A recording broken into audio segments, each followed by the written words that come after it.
आज आप लोगों के लिए कम्प्लीटली ही संविधान के बारे में लेकर आया हूँ।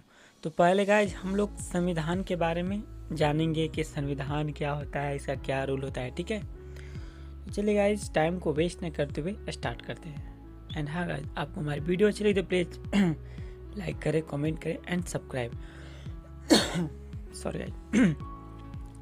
गाइज, आप लोग का स्क्रीन के सामने लिखा हुआ है भारत का संविधान भारत का सर्वोच्च विधान है जो संविधान सभा द्वारा 26 नवंबर 1949 को पारित हुआ। ठीक है, और 26 जनवरी 1950 से प्रभावी हुआ।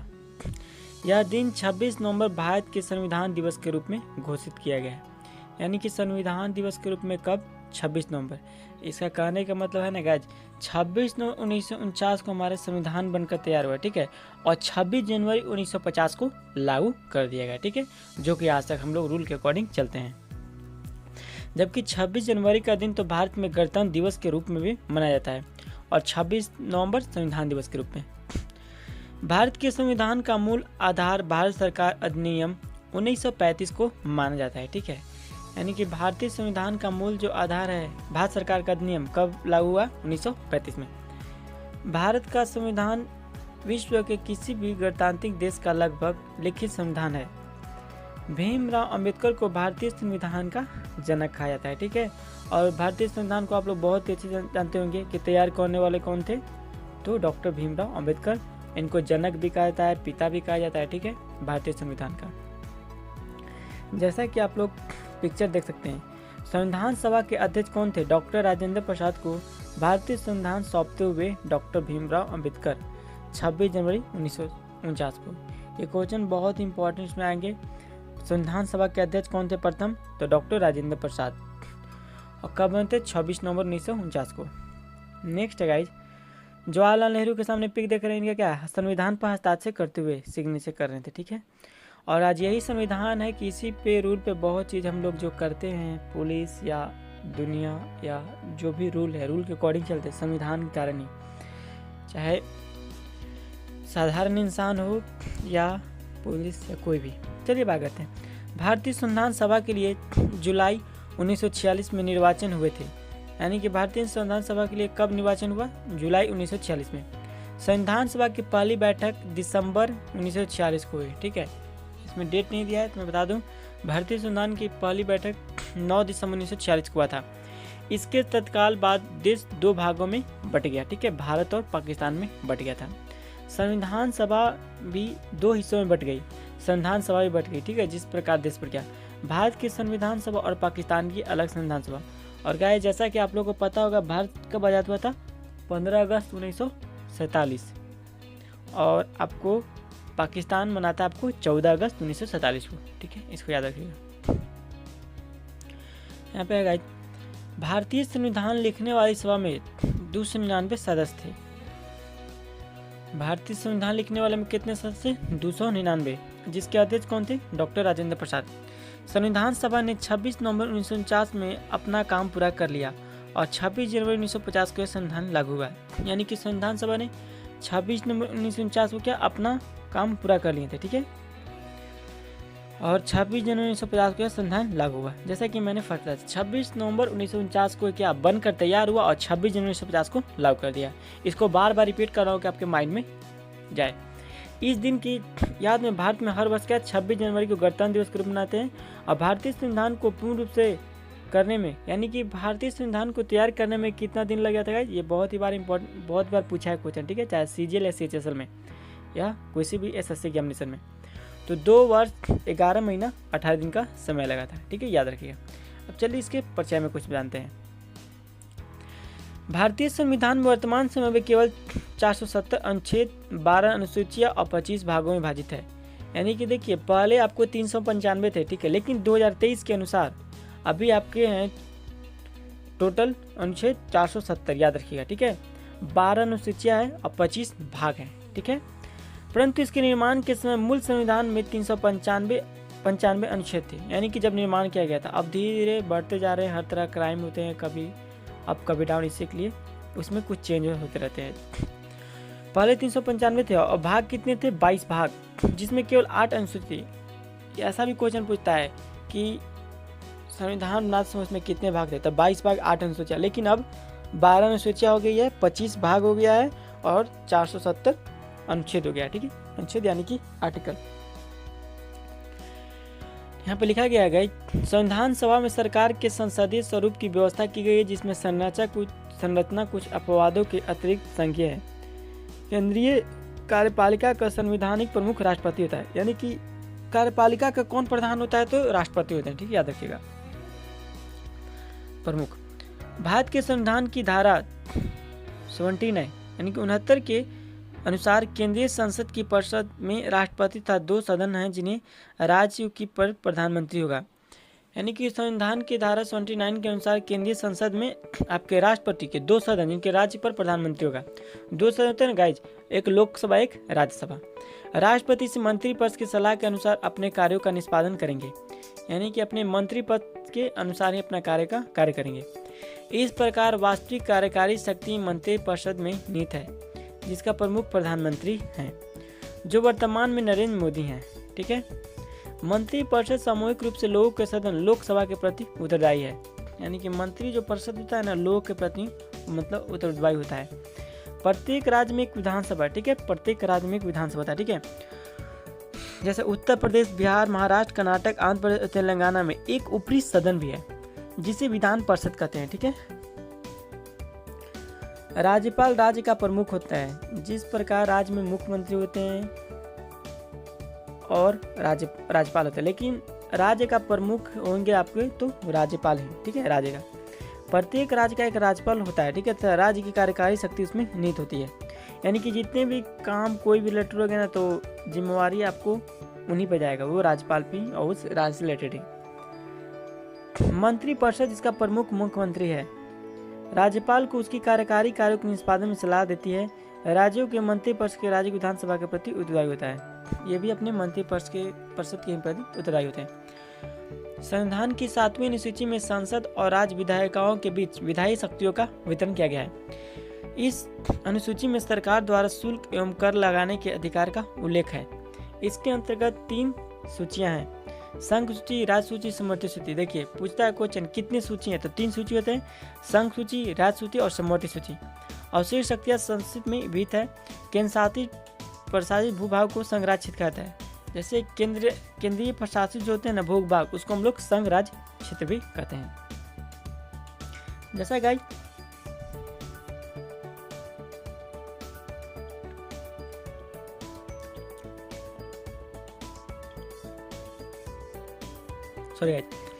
भारतीय संविधान के भाग आप लोगों को स्क्रीन पर दिखाई दे रहा है, जिसमें 22 भाग विभाजित थे और इसमें 395 अनुच्छेद और 12 अनुसूचियां थी। ठीक है, चलिए हम लोग अब इसको बेसिक से और अच्छे से पढ़ते हैं।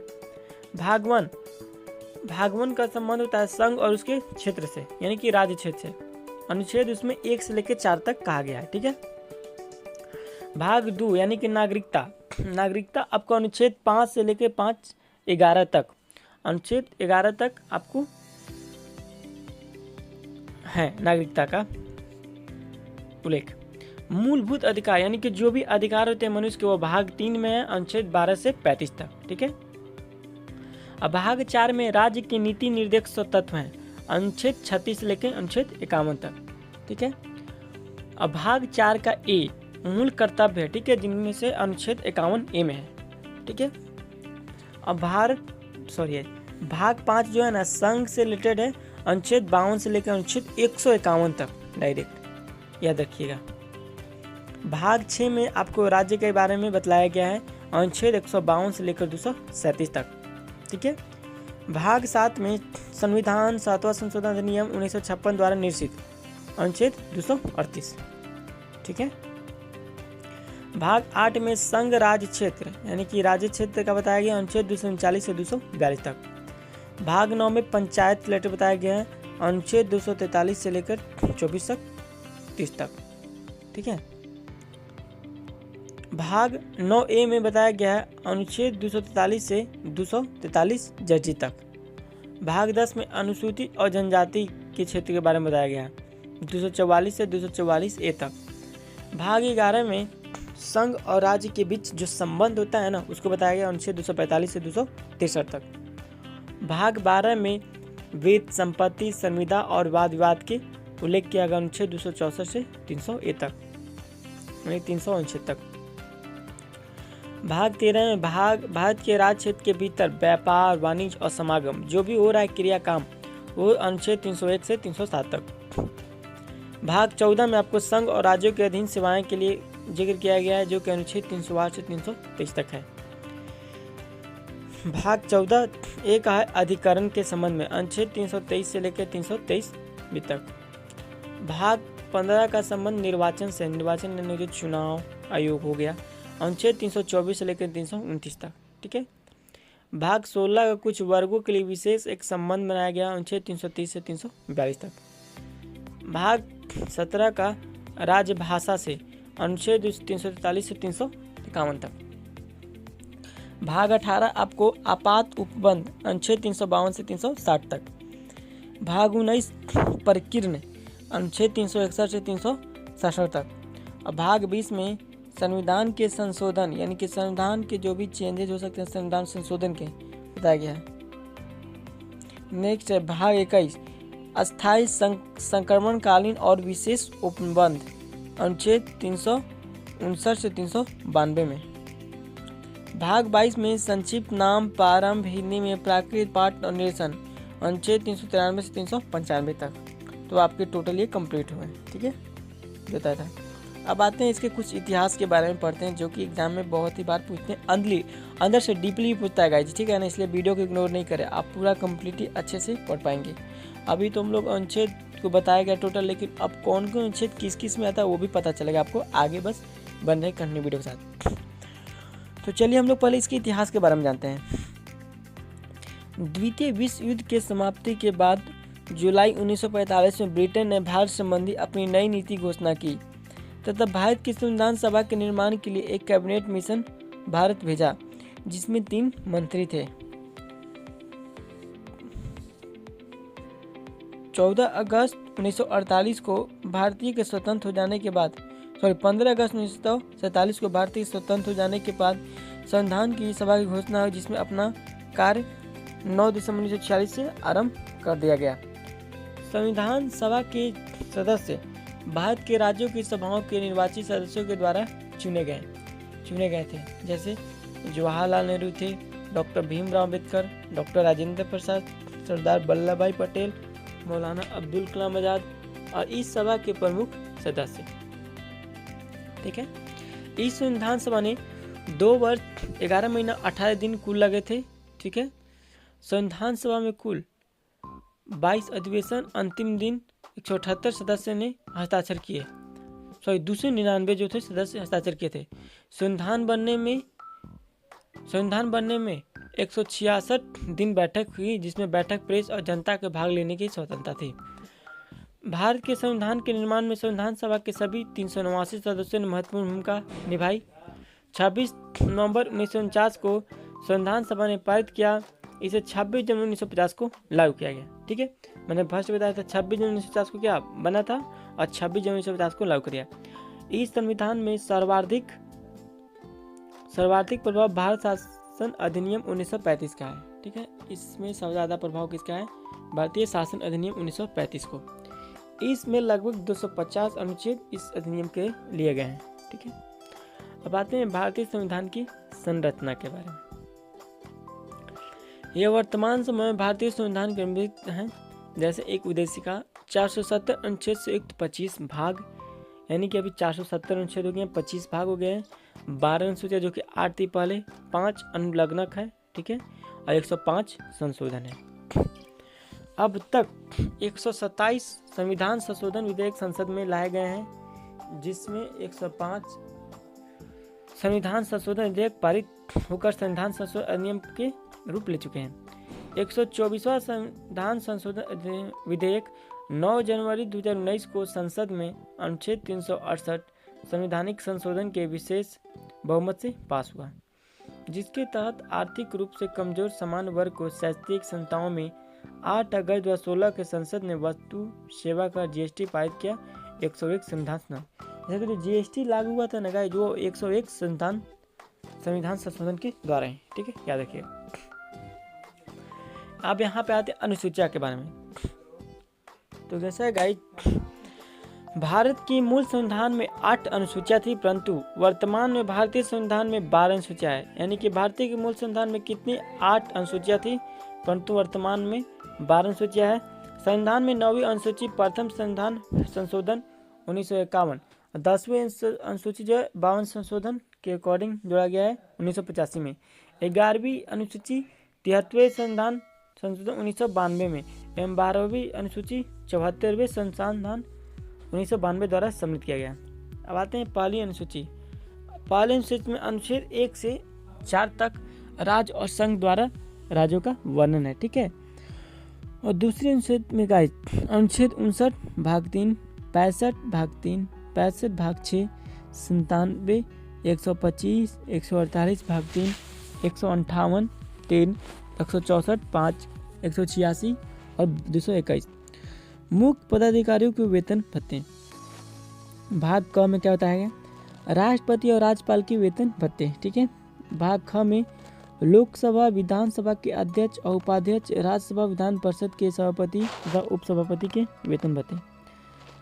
भाग 4 में उच्चतम न्यायालय के न्यायाधीशों के वेतन के भत्ते। भाग घ में भारत के नियंत्रक महालेखा परीक्षा के वेतन भत्ते, ठीक है।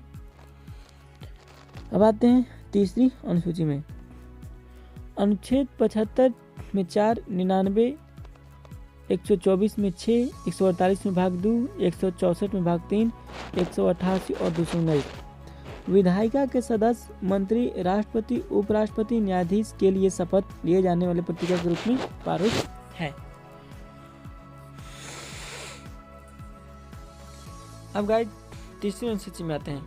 अनुच्छेद 75 का भाग 4, 99, 124 का 6, 148 का 2, 164 का 3 भाग, 188 और 219 विधायिका के सदस्य, मंत्री, राष्ट्रपति, उपराष्ट्रपति, न्यायाधीश आदि के लिए शपथ लिए जाने वाले प्रतिज्ञा के रूप में प्राप्त हुए हैं। चौथी अनुसूची में गाइज अनुच्छेद 4 का पहला लिया गया, 80 का 2 राज्यसभा में स्थानों का आवंटन राज्यों और संघ राज्यों में छेद। पांचवी अनुसूची गाइज अनुच्छेद 244 के पहले भाग से अनुसूची क्षेत्र अनुसूचित जनजातियों को प्रशासन और नियंत्रण से संबंधित उपबंध।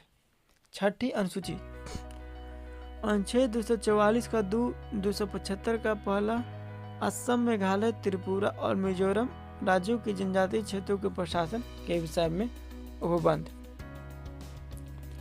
सातवीं अनुसूची का अनुच्छेद 246 विषयों के वितरण से संबंध सूची 1, संघ सूची, सूची 2, राज्य सूची, सूची 3, समवर्ती सूची। आठवीं अनुसूची अनुच्छेद 344 का पहला 351 भाषाएं 22 भाषाओं का उल्लेख किया गया है, ठीक है। नवीं अनुसूची में अनुच्छेद 31 का ख कुछ भूमि सुधार संबंधी अधिनियम का विधि मान्य कारण पहला संविधान संशोधन 1951 द्वारा जोड़ी गई। 10वीं अनुसूची में अनुच्छेद 102 का भाग 2, 191 का 2 दल परिवर्तन संबंधी उपबंध तथा परिवर्तन के आधार पर 92वीं संविधान संशोधन द्वारा जोड़ी गई। अब 11वीं अनुसूची अनुच्छेद 243 के 6 पंचायती राज जिला पंचायत से संबंधित यह अनुसूची संविधान में 73वें संविधान संशोधन द्वारा जोड़ी गई है। 12वीं अनुसूची क्या, इसमें नगर पालिका का वर्णन किया गया है। यह अनुसूची संविधान में 74वें संविधान संशोधन द्वारा 1993 में जोड़ी गई, ठीक है। अब आते हैं इसके कुछ विशेषताओं के बारे में। संविधान प्रारूप समिति सर्वोच्च न्यायालय ने भारतीय संविधान को संघात्मक संविधान माना है, परंतु विद्वानों में मतभेद है। अमेरिकी विद्वान ने इसको छठा संघात्मक संविधान कहते हैं, हालांकि पूर्वी संविधान वेता कहते हैं कि अमेरिकी संविधान एकमात्र संघात्मक संविधान नहीं हो सकता। संविधान का संघात्मक होना उसमें निहित संघात्मक लक्षणों पर निर्भर करता है, किंतु माननीय सर्वोच्च न्यायालय ने इसे पूर्ण संघात्मक मान कहा है। भारतीय संविधान की प्रस्तावना के अनुसार भारत एक संप्रभुता संपन्न समाजवादी पंथ निरपेक्ष लोकतांत्रिक गणराज्य है, ठीक है। अब आते हैं संप्रभुता में। संप्रभुता शब्द का अर्थ सर्वोच्च या स्वतंत्र होना। भारत किसी भी विदेशी और आंतरिक शक्ति के नियंत्रण से पूर्णतः मुक्त संप्रभुता संपन्न राष्ट्र है। यह सीधे लोगों द्वारा चुने गए एक मुक्त सरकार द्वारा शासित है तथा यही सरकार कानून बनाकर लोगों पर शासन करती है। अब आते हैं समाजवादी।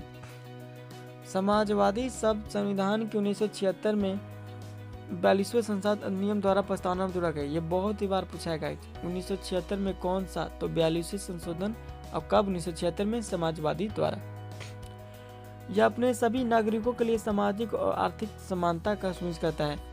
जाति, रंग, नस्ल, लिंग, धर्म या भाषा के आधार पर कोई भेदभाव किए बिना सभी को बराबर का दर्जा और अवसर देता है।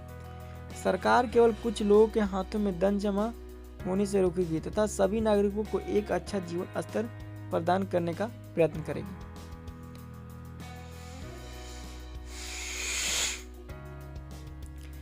भारत ने एक मिश्रित फल का भाग है आर्थिक मॉडल को अपनाया है।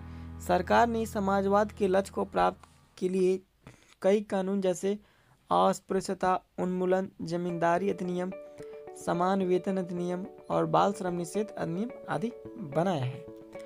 अब आते हैं हम लोग पंथ निरपेक्ष। होता है ना धर्मनिरपेक्ष, पंथ निरपेक्ष, तो इसी प्रकार पंथ निरपेक्ष शब्द संविधान के 1976 में 42वें अधिनियम द्वारा प्रस्तावना में जोड़ा गया है। यानी कि सेम इसका जिस प्रकार इसका समाजवादी को जोड़ा गया था ना 1976 में 42वें संशोधन, इसको भी उसी के अकॉर्डिंग जोड़ा गया है। यह सभी पंथों के समानता और प्रांतिक सहिष्णुता सुनिश्चित करता है। भारत का कोई आधिकारिक पंथ नहीं है। यह ना तो किसी पंथ को बढ़ावा देता है, ना ही किसी को भेदभाव करता है। यह सभी पंथों को सम्मान करता है। वह एक समान व्यवहार करता है। हर व्यक्ति को अपने पसंद के किसी पंथ का उपासना, पालन और प्रचार का अधिकार है। ठीक है, पंथ निरपेक्ष में यही होता है, मतलब कि कोई भी जो इंसान उसका मन है अपना कर सकता है, इसमें उसको स्वतंत्रता का अधिकार है। एक समान व्यवहार करता है। हर व्यक्ति अपने पसंद के किसी पंथ का उपासना, पालन, प्रचार का अधिकार। सभी नागरिक चाहे उनकी पंथिक मान्यता कुछ भी हो, कानून की दृष्टि में बराबर होते हैं। सरकारी या सरकार अनुदान प्राप्त स्कूलों में कोई प्रांतिक उद्देश्य लागू नहीं होता है। अब आते हैं लोकतांत्रिक के बारे में। तो गाइस, भारत एक स्वतंत्र देश है। किसी भी स्थान से मत देने का स्वतंत्रता संसद में अनुसूचित समाजी समूहों और अनुसूचित जनजाति को विशेष आरक्षित की गई है। स्थानीय निकाय चुनाव में महिला उम्मीदवारों के लिए एक निश्चित अनुपात में सीटें आरक्षित की जाती है। सभी चुनावों में महिलाओं की 1/3 सीटें आरक्षित करने का विधेयक लंबित है। हालांकि इसकी क्रियान्वित कैसे होगा यह निश्चित नहीं। भारत का निर्वाचन आयोग एक स्वतंत्र संस्था है। यह स्वतंत्र और निष्पक्ष निर्वाचन करते हुए के लिए सदैव तत्पर है।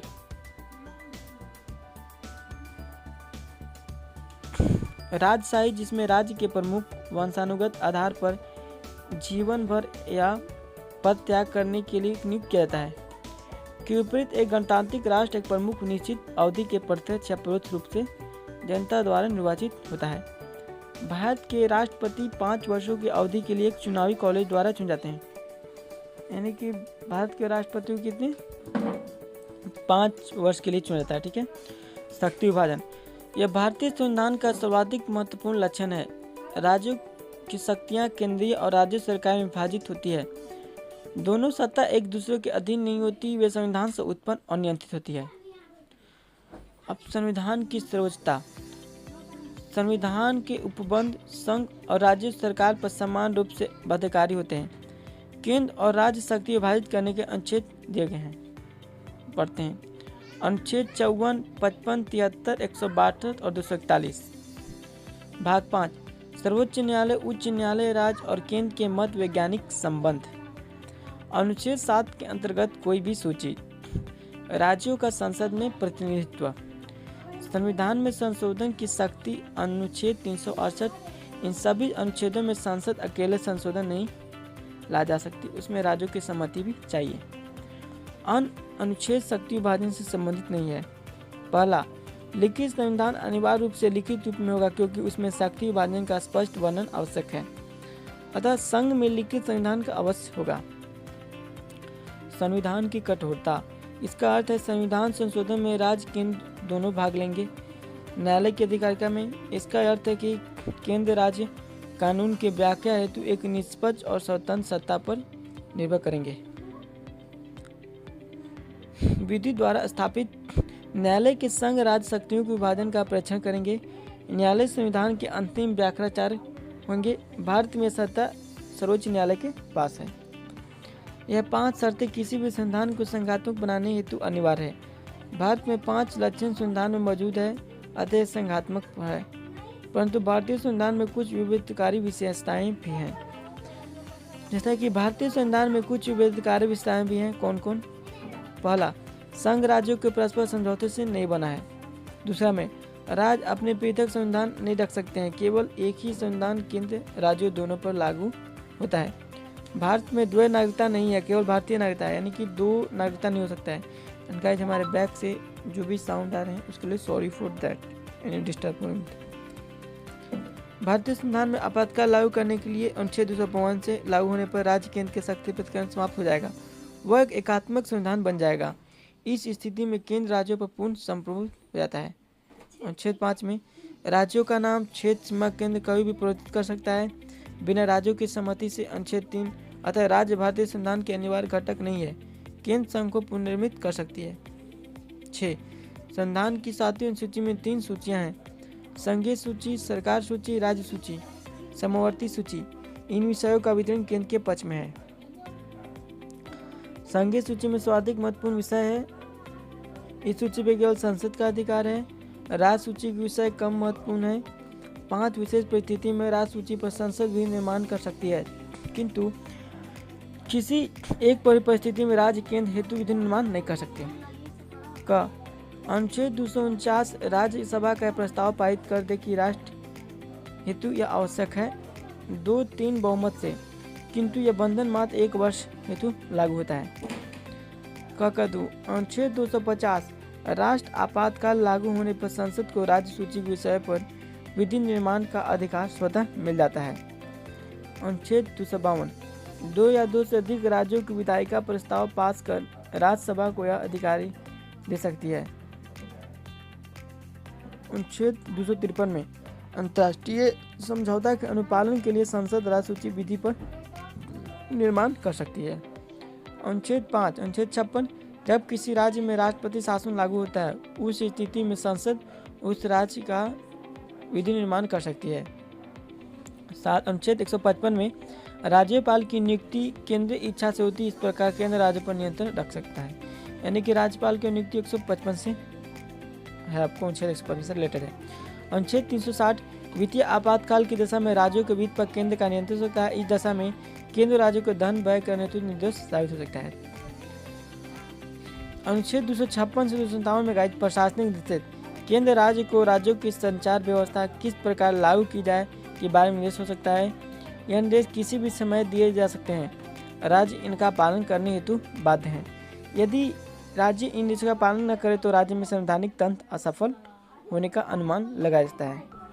अनुच्छेद 312 में अलिखित भारतीय सेवाओं का प्रावधान है। यह सेवक नियुक्ति है, प्रशिक्षण अनुशासन क्षेत्रों में पूर्णतः केंद्र के अधीन है, जबकि ये सेवा राज्यों में देते हैं। राज्य सरकार का इन पर कोई नियंत्रण नहीं होता। 11 में एकीकृत न्यायपालिका है और 12 में आपको राज्य कार्यपालिका, संघीय कार्यपालिका और शक्तियों में प्रभावी नहीं हो सकता है।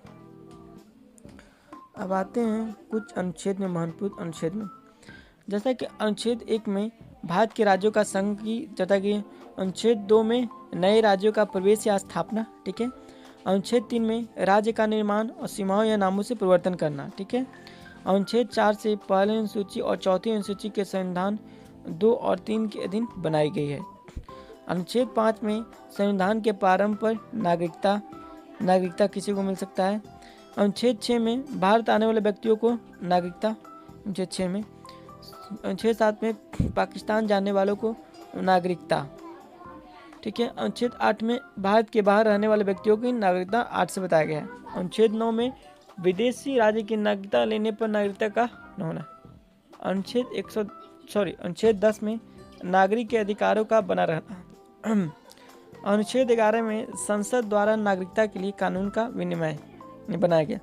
अनुच्छेद 12 में राज्य की परिभाषा। अनुच्छेद 13 में मूल अधिकारों को असंगत या अल्पीकरण करने वाली विधियां। अनुच्छेद 14 में विधि के समक्ष समानता। अनुच्छेद 15 में हिंदू मूलवंश, जाति, लिंग या जन्म स्थान के आधार पर भेदभाव पर रोक। ठीक है। अनुच्छेद 16 में आपको लोक नियोजन में अवसर की समानता। अनुच्छेद 17 में कहा गया अस्पृश्यता का अंत, यानी कि छुआछूत नहीं होगा अनुच्छेद 17 में। ठीक है। अनुच्छेद 18 में उपाधियों का अंत। अनुच्छेद 19 में अभिव्यक्ति की स्वतंत्रता, यानी कि स्वतंत्रता की कुछ भी कर सकते हैं स्वतंत्र में देश में रहने की। अनुच्छेद 19 में। अनुच्छेद 19 क में सूचना का अधिकार का वर्णन किया गया है। अनुच्छेद 20 में अपराधों के दोष सिद्धि के संबंध में संरक्षण, यानी कि अपराध आपका क्या उसके लिए आप लड़ सकते हैं, पूछ सकते हैं अनुच्छेद 20 में। अनुच्छेद 21 का संबंध होता है प्राण और दैहिक स्वतंत्रता के आधार, यानी कि कोई भी प्राण क्यों देता है उसका आपको रीजन देना पड़ेगा। ठीक है, तब आपको कर सकते हो ऐसा। तो अनुच्छेद 21 में 6 से 14 वर्ष के बच्चों को शिक्षा का अधिकार बताया गया है। 6 वर्ष से 14 वर्ष तक की शिक्षा बच्चों को देना बहुत जरूरी है। और निजता का अधिकार किसी भी अनुच्छेद 21 के अंतर्गत ही आता है। ठीक है, अनुच्छेद 21 का। अनुच्छेद 22 में कुछ दशाओं में गिरफ्तारी संरक्षण, यानी आपको कोई गिरफ्तार करते हैं क्या रीजन है वो आप पूछ सकते हो, तो अनुच्छेद 22 में कहा गया। ठीक है। अनुच्छेद 23 में मानव के दुर्व्यवहार, बेगारी और बलात् श्रम पर प्रतिबंध, यानी कि मान के चलिए आपके साथ दुर्व्यवहार किया जा रहा है, तो अनुच्छेद 23 में आप उसके लिए लड़ सकते हो। अनुच्छेद 24 में 14 वर्ष से कम आयु के बच्चों कारखाने या खाना किसी खतरनाक उद्योग में कार्य नहीं करता है, यानी कि अनुच्छेद 24 में अगर 14 वर्ष से कम बच्चे को कोई भी काम नहीं करना है, कारखाना हो या कहीं भी नौकर का, ये आपको अनुच्छेद 24 में कहा गया है। अनुच्छेद 25 में धर्म का आचरण और प्रचार की स्वतंत्रता, यानी कि धर्म का अपना प्रचार करना होगा। जो भी किस धर्म से, हिंदू चाहे मुस्लिम चाहे सिख, अपने धर्म से या ईसाई, सभी को अपने धर्म प्रचार करने की स्वतंत्रता है आपको अनुच्छेद 25 में। अनुच्छेद 26 में धार्मिक कार्यों के प्रबंध की स्वतंत्रता, वही धार्मिक कार्यों से कुछ भी आप कर सकते हो, वो भी स्वतंत्रता है अनुच्छेद 26 में। अनुच्छेद 29 में अल्पसंख्यक वर्गों के हित का संरक्षण, यानी जो कम लोग बिलोंग करते हैं ना आपको कास्ट से, उन लोग को संरक्षण है। अनुच्छेद 30 में शिक्षा संस्थाओं की स्थापना और प्रशासन करने का अल्पसंख्यक वर्गों का अधिकार, यानी कि अनुच्छेद 30 में जो है ना शिक्षा की स्थापना आप कर सकते हैं, शिक्षा को बढ़ा सकते हैं, उसके लिए अनुच्छेद 30 में। अनुच्छेद 32 बहुत इंपॉर्टेंट है, बहुत बार क्वेश्चन ठीक है पूछा है। संवैधानिक उपचारों का अधिकार, इसको संविधान का आत्मा भी कहते हैं। ठीक है, और इसमें ऐसा होता है ना गाइज, आपको पास कोई भी आपके पास मतलब केस है, ठीक है, तो आप उसको डायरेक्ट सुप्रीम कोर्ट में जा सकते हो, जो हाई लेवल का होता है सुप्रीम कोर्ट में। ठीक है। अनुच्छेद 39 का संबंध सभी के लिए समान न्याय और निःशुल्क कानूनी सहायता की व्यवस्था राज्य सरकार की है, यानी कि सभी के लिए समान न्याय होगा। ठीक है, अनुच्छेद 39 बताया गया है।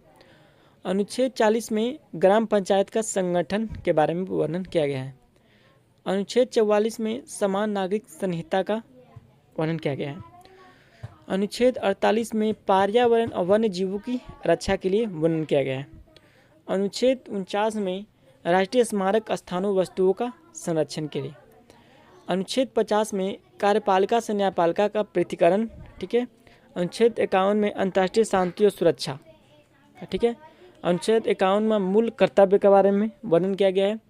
अनुच्छेद 52 का आपका भारत के राष्ट्रपति से संबंध होता है। अनुच्छेद 53 होता है संघ की कार्यपालिका की शक्ति, यानी कार्यपालिका से रिलेटेड होता है। अनुच्छेद 54 राष्ट्रपति का निर्वाचन, यानी कि राष्ट्रपति का चुनाव होता है अनुच्छेद 54 से। अनुच्छेद 55 होता है राष्ट्रपति के निर्वाचन के प्रणाली। ठीक है। अनुच्छेद 56 जो है राष्ट्रपति की पद अवधि, यानी कि शपथ जो करेंगे। ठीक है, अनुच्छेद 56 से। अनुच्छेद 57 पूर्ण निर्वाचन के लिए पात्रता, यानी कि जो चुनाव होता है राष्ट्रपति में, तो वो उनका अनुच्छेद 57 से रिलेटेड होता है। ठीक है। अनुच्छेद 58 राष्ट्रपति निर्वाचित होने के लिए आहार्य, वही चुनाव से रिलेटेड हो गया। अनुच्छेद 7 है राष्ट्रपति की शपथ, यानी कि राष्ट्रपति जो शपथ होता है अनुच्छेद 60 के अनुसार ही। अनुच्छेद 31 राष्ट्रपति पर महाभियोग चलाने की प्रक्रिया, जो राष्ट्रपति महाभियोग चलाते हैं ना अनुच्छेद 61 के अनुसार ही। अनुच्छेद 63 का संबंध भारत का उपराष्ट्रपति से है। ठीक है। अनुच्छेद 52 से लेकर आपका 61 तक था जो कि आपके क्या राष्ट्रपति से। अनुच्छेद 63 का संबंध है भारत का उपराष्ट्रपति से। अनुच्छेद 14 उपराष्ट्रपति का राज्यसभा का प्रधान सभापति होना, यानी राज्यसभा का पदेन सभापति कौन होते हैं? तो उपराष्ट्रपति और लोकसभा के राष्ट्रपति होते हैं, ठीक है। और उपराष्ट्रपति राज्यसभा पदेन के सभापति अनुच्छेद 64 के अनुसार ही। अनुच्छेद 65 में राष्ट्रपति के पद की रिक्त पर उपराष्ट्रपति कार्य, यानी कि राष्ट्रपति जब उनका पद खाली है ना तो उसके जगह पर उपराष्ट्रपति कार्य करते हैं। अनुच्छेद 65 में बताया गया है, ठीक है। अनुच्छेद 66 में उपराष्ट्रपति का निर्वाचन होता है, ठीक है। और उसमें निर्वाचन के लिए कब बताया गया था गाइस? अनुच्छेद 55 में, ठीक है। और इसमें अनुच्छेद आपको कहाँ गया? राष्ट्रपति के अनुच्छेद 66 में, ठीक है, निर्वाचन में। अनुच्छेद 67 था उपराष्ट्र की पद अवधि में। अनुच्छेद जो 68 है गाइस, उपराष्ट्रपति के पद की रिक्त पर पद भरने के लिए निर्वाचन, यानी कि उसके जगह पर जो खाली है उसके जगह पर स्थान पर फॉर्म भर सकते हैं आप अप्लाई का उस जगह पर जाने के लिए। अनुच्छेद 68 का। अनुच्छेद 59 में उपराष्ट्रपति द्वारा शपथ, यानी कि जो शपथ लेते हैं। अनुच्छेद 69 में। अनुच्छेद 70 में अन्य आकस्मिक राष्ट्रपति कर्तव्यों का निर्वहन, यानी किसी कारण कोई राष्ट्रपति कर्तव्य का निर्वहन छूट गया तो अनुच्छेद 70 में। अनुच्छेद 71 का राष्ट्रपति और उपराष्ट्रपति के निर्वाचन का संबंध होता है। राष्ट्रपति और उपराष्ट्रपति दोनों का निर्वाचन का संबंध अनुच्छेद 71 से है। अनुच्छेद 72 में क्षमादान की शक्ति, यानी कि क्षमा मांग सकते हैं राष्ट्रपति। ऐसा है ना कि आप किसी वो चाह गए तो किसी को फांसी पर रोक भी सकते हैं, क्षमा कर सकते हैं, इनमें केवल हाथ में है। तो अनुच्छेद 74 में है। अनुच्छेद 75 में मंत्रियों के बारे में उपबंध। अनुच्छेद 76 में भारत का महान्यायवादी, 76 के संबंध है महान। अनुच्छेद 77 जो है भारत सरकार के कार्य का संचालन। अनुच्छेद 78 का संबंध राष्ट्रपति को जानकारी देने के प्रधानमंत्री के कर्तव्य में। अनुच्छेद 69 का संबंध है संसद का गठन करना, संसद लड़ाएगा, ठीक है। अनुच्छेद 80 का संबंध राज्यसभा की संरचना। अनुच्छेद 81 का संबंध लोकसभा की संरचना से। देखिए राज्यसभा के 80 और लोकसभा के लिए 81, ठीक है। अनुच्छेद 83 का संबंध संसद के दोनों सदनों की अवधि। अनुच्छेद 84 होता है संसद के सदस्यों के लिए अर्हता, जो कार्य हो गए। अनुच्छेद 85 आपके संसद का सत्र का सत्रावासन और विघटन। और अनुच्छेद 87 राष्ट्रपति का विशिष्ट अभिशासन। जैसा कि गाइज मैंने आप तक यहाँ तक कंप्लीट किया है, ठीक है। अभी और अच्छे से इसको दोबारा ही रिपीट करूँगा, ठीक है। हाँ गाइज, आपको हमारी वीडियो अच्छी लगी तो प्लीज़ लाइक करो, कमेंट करो और शेयर करो। एंड हमसे कोई भूल अगर तो इसके sorry for that and thanks for watching guys. तो चलिए गाइज हम लोग दूसरा में चलते हैं। क्वेश्चन है, ठीक है, जो कि आपके संविधान से रिलेटेड है। तो चलिए गाइज टाइम को वेस्ट नहीं करते हुए स्टार्ट करते हैं। एंड गाइज हमारे आपको वीडियो अच्छे से प्लीज़ लाइक करो, कमेंट करते रहो, ठीक है। जैसा कि भाग फर्स्ट में अनुच्छेद पहला है गाइज, संघ और नाम का राज्य क्षेत्र का वर्णन किया गया, ठीक है। अनुच्छेद फर्स्ट में यानी कि आर्टिकल 1 में। आर्टिकल 2 में नए राज्यों का प्रवेश और निर्माण के बारे में वर्णन किया गया है। अनुच्छेद 2 का क में निश्चित के बारे में वर्णन किया गया है। अनुच्छेद 3 में नए राज्य का निर्माण और वर्तमान राज्य के क्षेत्र, सीमाओं और नामों में परिवर्तन। जैसा है गाइज आप लोगों को पता है यूपी में योगी जी ने बहुत तरह के स्टेशनों को नेम चेंज किया है, तो वह किस आर्टिकल के अंतर्गत आएगा, ऐसा भी क्वेश्चन पूछ सकता है। तो अनुच्छेद 3 के अनुसार ही राज्य का निर्माण होता है और नाम में परिवर्तन होता है, ठीक है। गाइज आपको अनुच्छेद 4 पहली अनुसूची और चौथी अनुसूची के संशोधन तथा अनुपूरक, आनुषंगिक और पौराणिक विषयों का उपबंध करने के लिए अनुच्छेद 2 और अनुच्छेद 3 के अधीन बनाई गई विधियां हैं, ठीक है। अनुसूची से रिलेटेड जब भी होगा तो अनुच्छेद 4 का। भाग 2 में गाइस नागरिक का अनुच्छेद यानी कि नागरिक का अधिकार दिया गया है अनुच्छेद 5 से 11 तक, ठीक है। नागरिक अधिकार 5 में संविधान के प्रारंभ पर नागरिकता। अनुच्छेद 6 में पाकिस्तान से भारत को प्रवग करने वाले व्यक्तियों की नागरिकता के अधिकार, यानी कि जो इंसान पाकिस्तान से भारत में आएगा ना, यानी कि जो इंडिया से रहने वाले उन लोग को अनुच्छेद 6 के अनुसार नागरिकता मिल सकता है इंडिया का। अनुच्छेद 7 में जस्ट अपोजिट, यानी पाकिस्तान से भारत आने वाले ना जाने वालों के लिए अनुच्छेद 7 का। अनुच्छेद 8 का भारत के बाहर रहने वाले भारतीय उद्योगों के कुछ व्यक्तियों का नागरिकता का अधिकार, जो यानी कि अपने देश से दूसरे देश में रखते हैं। अनुच्छेद 9 का विदेशी राज्य की नागरिकता स्वेच्छा से अर्जित करने वाले व्यक्तियों का भारतीय नागरिक न होना। अनुच्छेद 10 में नागरिकता के अधिकारों का बना रहना। अनुच्छेद 11 में संसद द्वारा नागरिकता के अधिकार का विधि द्वारा विनिमयन किया जाना, ठीक है।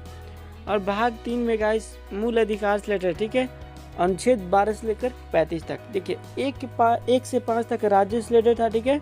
5 से 11 तक आपके नागरिकता का अधिकार था और आपको 12 से लेकर 35 तक ये मूल अधिकार जो इंसान का मिला है ना, घूमने का आज़ादी, तो वो सब आपको हो जाएगा अनुच्छेद 12 से 35 में। तो चलिए गाइस अब पढ़ते हैं आगे। अनुच्छेद 12 में राज्य शब्द की परिभाषा का वर्णन किया गया है, ठीक है। अनुच्छेद 13 में मूल अधिकार से असंगत या असंगत उनकी अल्प करने वाली विधियां, ठीक है, अनुच्छेद 13।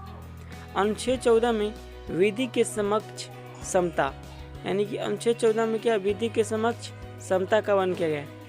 एंड गाइज अनुच्छेद 15 में धर्म, मूल वंश, जाति, लिंग, यानी कि धर्म जाति का वर्णन किसमें किया गया है, आपको इसमें किया गया है, ठीक है, 15 में। एंड अनुच्छेद 16 में लोक नियोजन के विषय में अवसर की क्षमता के बारे में अध्ययन किया गया। अनुच्छेद 17 में अस्पृश्यकांत, यानी कि जो छुआछूत होता है ना, अनुच्छेद 17 में, ठीक है। अनुच्छेद 18 में उपाधियों का अंत का वर्णन किया गया है, ठीक है, 18 तक। अब आते हैं 19 से 22 में स्वतंत्रता का अधिकार है। अनुच्छेद 19 ये बहुत बार पूछता है, ठीक है ना, स्वतंत्रता का अधिकार किस में है, तो अनुच्छेद 19 में वाक स्वतंत्र आदि विषय कुछ अधिकार संरक्षण है, ठीक है। अनुच्छेद 20 में आपके अपराधों के लिए दोष सिद्धि के संबंध में संरक्षण, यानी कि आप किस तरह का कोई पुलिस आ गया आपके जांच कर दिया तो आप उससे पता कर सकते हो ऐसा क्यों हुआ है, ठीक है, अनुच्छेद 20 के तहत। अनुच्छेद 21 में प्राण और दैहिक स्वतंत्रता का संरक्षण, यानी कि आपके प्राण को रक्षा करने का अधिकार है अनुच्छेद 21 में, ठीक है, आपको मिला है। अनुच्छेद 21 का प्रारंभिक शिक्षा का अधिकार, या जो शुरू से शिक्षा मिलता है ना 5 से 11 के वर्ष में आयु में बच्चों के लिए, वो प्रारंभिक शिक्षा आपको अनुच्छेद 21 के कम है। अनुच्छेद 22 में कुछ दशाओं में गिरफ्तारी और निरोध से संरक्षण, जैसे कि किसी ने आपको गिरफ्तार कर लिया, क्यों विरोध किया, क्यों किया, इसके लिए आप पता कर सकते हैं अनुच्छेद 22 के अकॉर्डिंग। शोषण के विरुद्ध अधिकार आपको 23 से लेकर 24 तक, ठीक है। शोषण के विरुद्ध का अधिकार, यानी कि मान के चलिए आपको कोई शोषण कर दिया आप पे, ठीक है, तो उसका अनुच्छेद 23 से 24 में संबंध है। अनुच्छेद 23 का संबंध मानव के दुर्व्यवहार और बालाश्रम का निषेध, यानी कि वही बाल श्रम पर जो किया जाता है। अनुच्छेद 24 में कारखानों आदि बाल श्रम का निषेध, यानी कि जो बच्चे लोग 14 वर्ष से कम आयु के बच्चे जो काम करते हैं ना, तो उस पर रोक अनुच्छेद 24 के अनुसार, ठीक है। और पढ़ लें हम लोग 24 तक। अब आते हैं अनुच्छेद 25 से 28 तक, आपका धार्मिक स्वतंत्रता का अधिकार है, ठीक है। अनुच्छेद 25 में अंतःकरण की धर्म के अबाध रूप से मान्य आचरण और करने की क्षमता, आप किसी भी धर्म को मान सकते हैं अनुच्छेद 25 के अकॉर्डिंग। अनुच्छेद 26 के अनुसार धार्मिक कार्यों के प्रबंध की स्वतंत्रता, यानी कि धार्मिक कार्य से रिलेटेड आपको स्वतंत्रता है अनुच्छेद 26 में भी। अनुच्छेद 27 में किसी विशेष धर्म की अभिवृद्धि के लिए करों के संदाय में स्वतंत्रता। अनुच्छेद 28 में कुछ शिक्षा संस्थाओं में धार्मिक शिक्षा या धार्मिक उपासना उपस्थित होने के बारे में सुनता, आप कहीं भी जा सकते हैं, किसी मंदिर मस्जिद, आपको ये फ्रीडम है, ठीक है, अनुच्छेद 28 के अनुसार। अब आगे आते हैं अनुच्छेद 29-30 में संस्कृति और शिक्षा का अधिकार, आपको अनुच्छेद 29 से 30 में। तो अनुच्छेद 29 में अल्पसंख्यक वर्गों के हित का संरक्षण, यानी कि जो कम लोग हैं उन लोग को हितों का संरक्षण किया अनुच्छेद 29 में। अनुच्छेद 30 में शिक्षा संस्थाओं की स्थापना और प्रशासन करने का अल्पसंख्यक वर्गों का अधिकार है, ठीक है, अनुच्छेद 30 में। एंड गाइज आप लोग का अनुच्छेद 31 में निश्चित का अधिकार, अनुच्छेद 31 का क में संपदा आदि के अर्जन के लिए उपबंध करने वाली विधियों की व्यावृत्ति, यानी किसी तरह का आपदा या संपदा आ गया, ठीक है, तो उसके अनुसार। अनुच्छेद 31 का ख में कुछ अधिनियमों और विनियमों का विधिमानीकरण, यानी कि जो नियम होता है अनुसार जो भी कर्तव्य है, उसे अनुच्छेद 31 का ख में संबंध है। अनुच्छेद 31 का ग में कुछ निर्देशक तत्वों को प्रभावित करने वाली विधियों की व्यावृत्ति, अनुच्छेद 31 का घ में निषेध का संबंध है, ठीक है।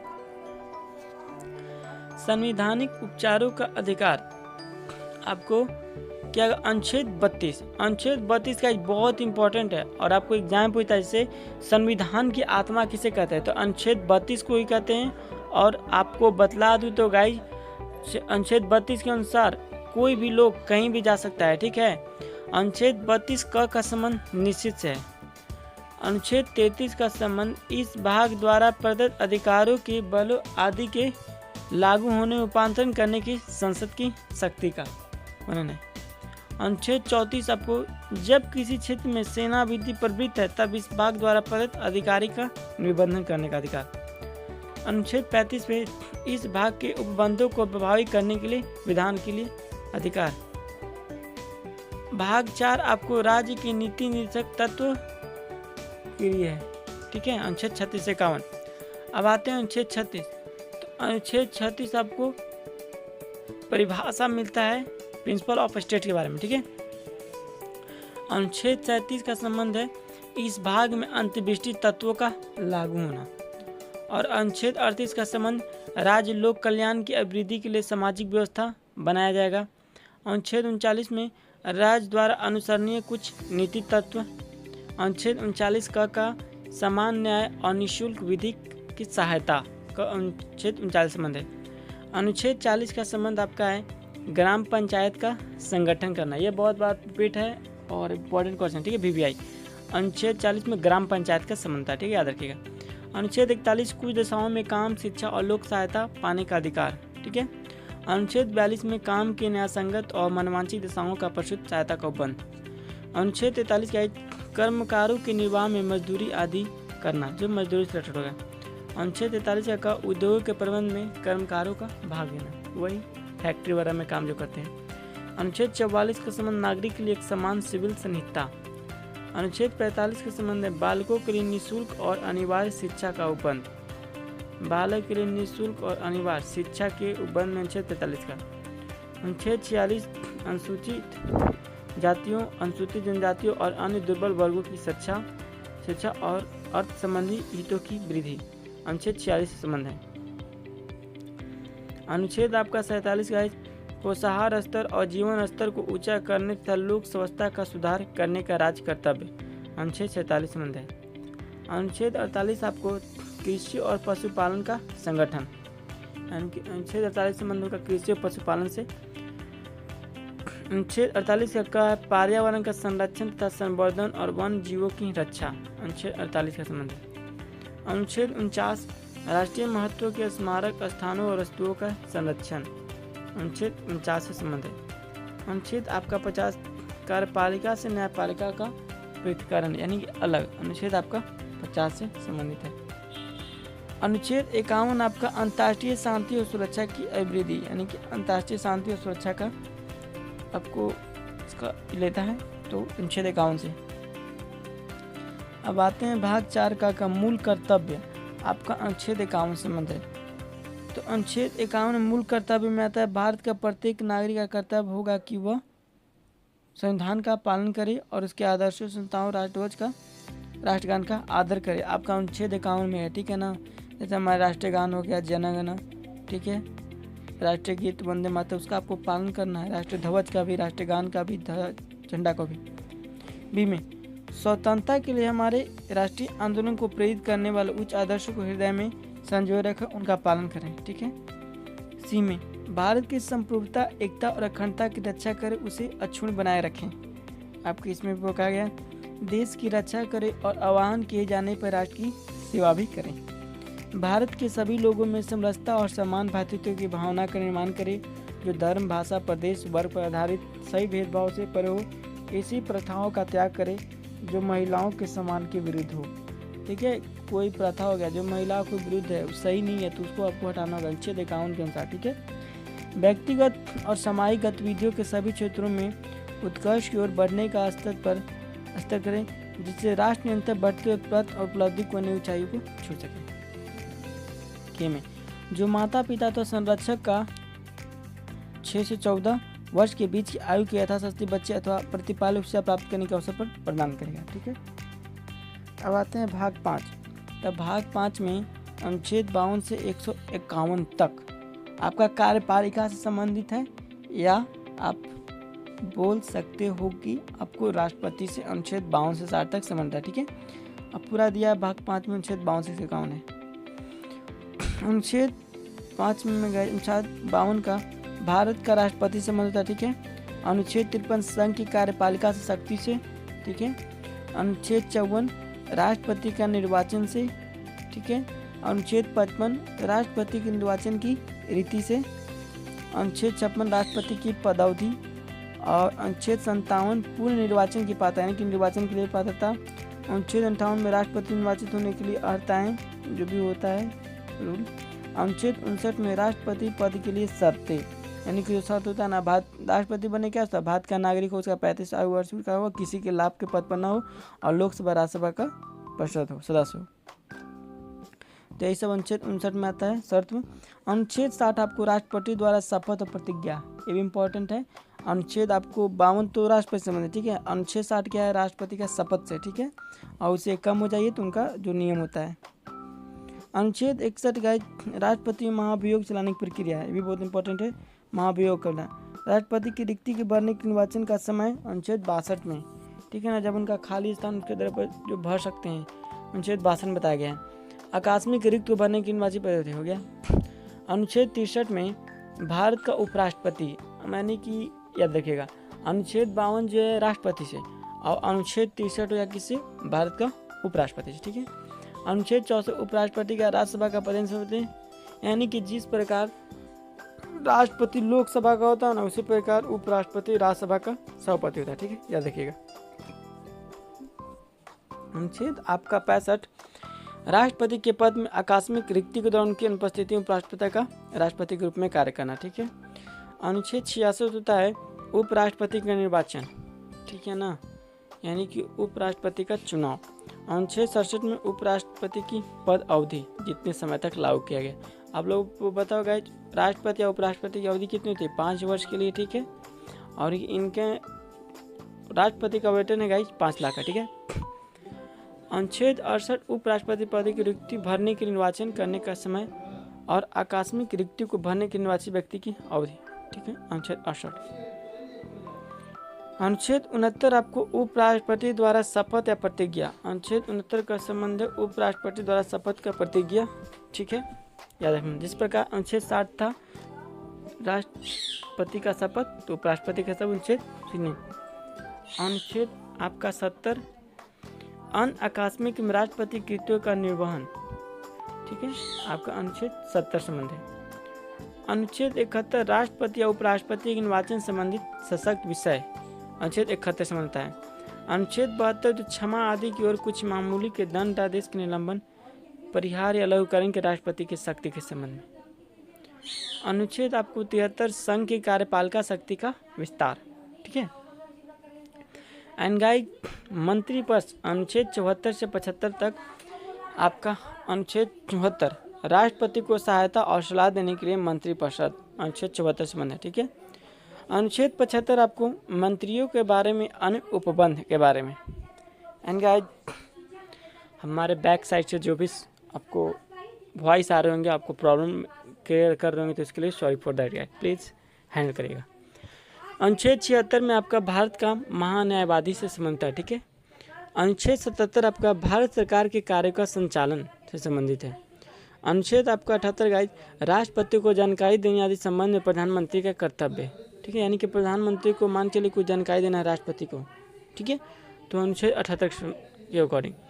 अध्याय 2 संसद अनुच्छेद, यानी कि 69 से 88 तक, सॉरी 79 से आपको 88 तक आपका संसद से रिलेटेड है, ठीक है। अनुच्छेद 79 का संबंध संसद के गठन से है। अनुच्छेद 80 का राज्यसभा की संरचना, 81 का लोकसभा की संरचना, ठीक है गाइस।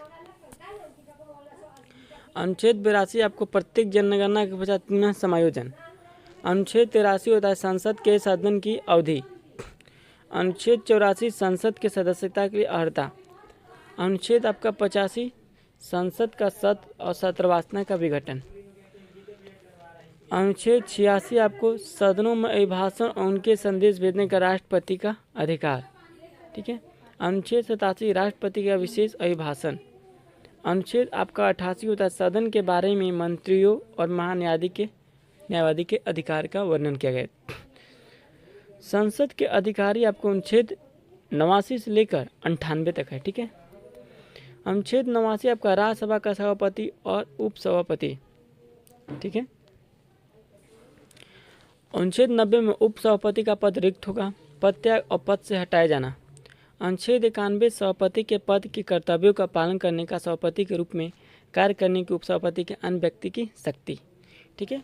अनुच्छेद आपका 52 गाइस जब सभापति या उपसभापति को पद से हटाना या कोई कार्य कोई संकल्प विचाराधीन है तब उसका पीठासीन न होना।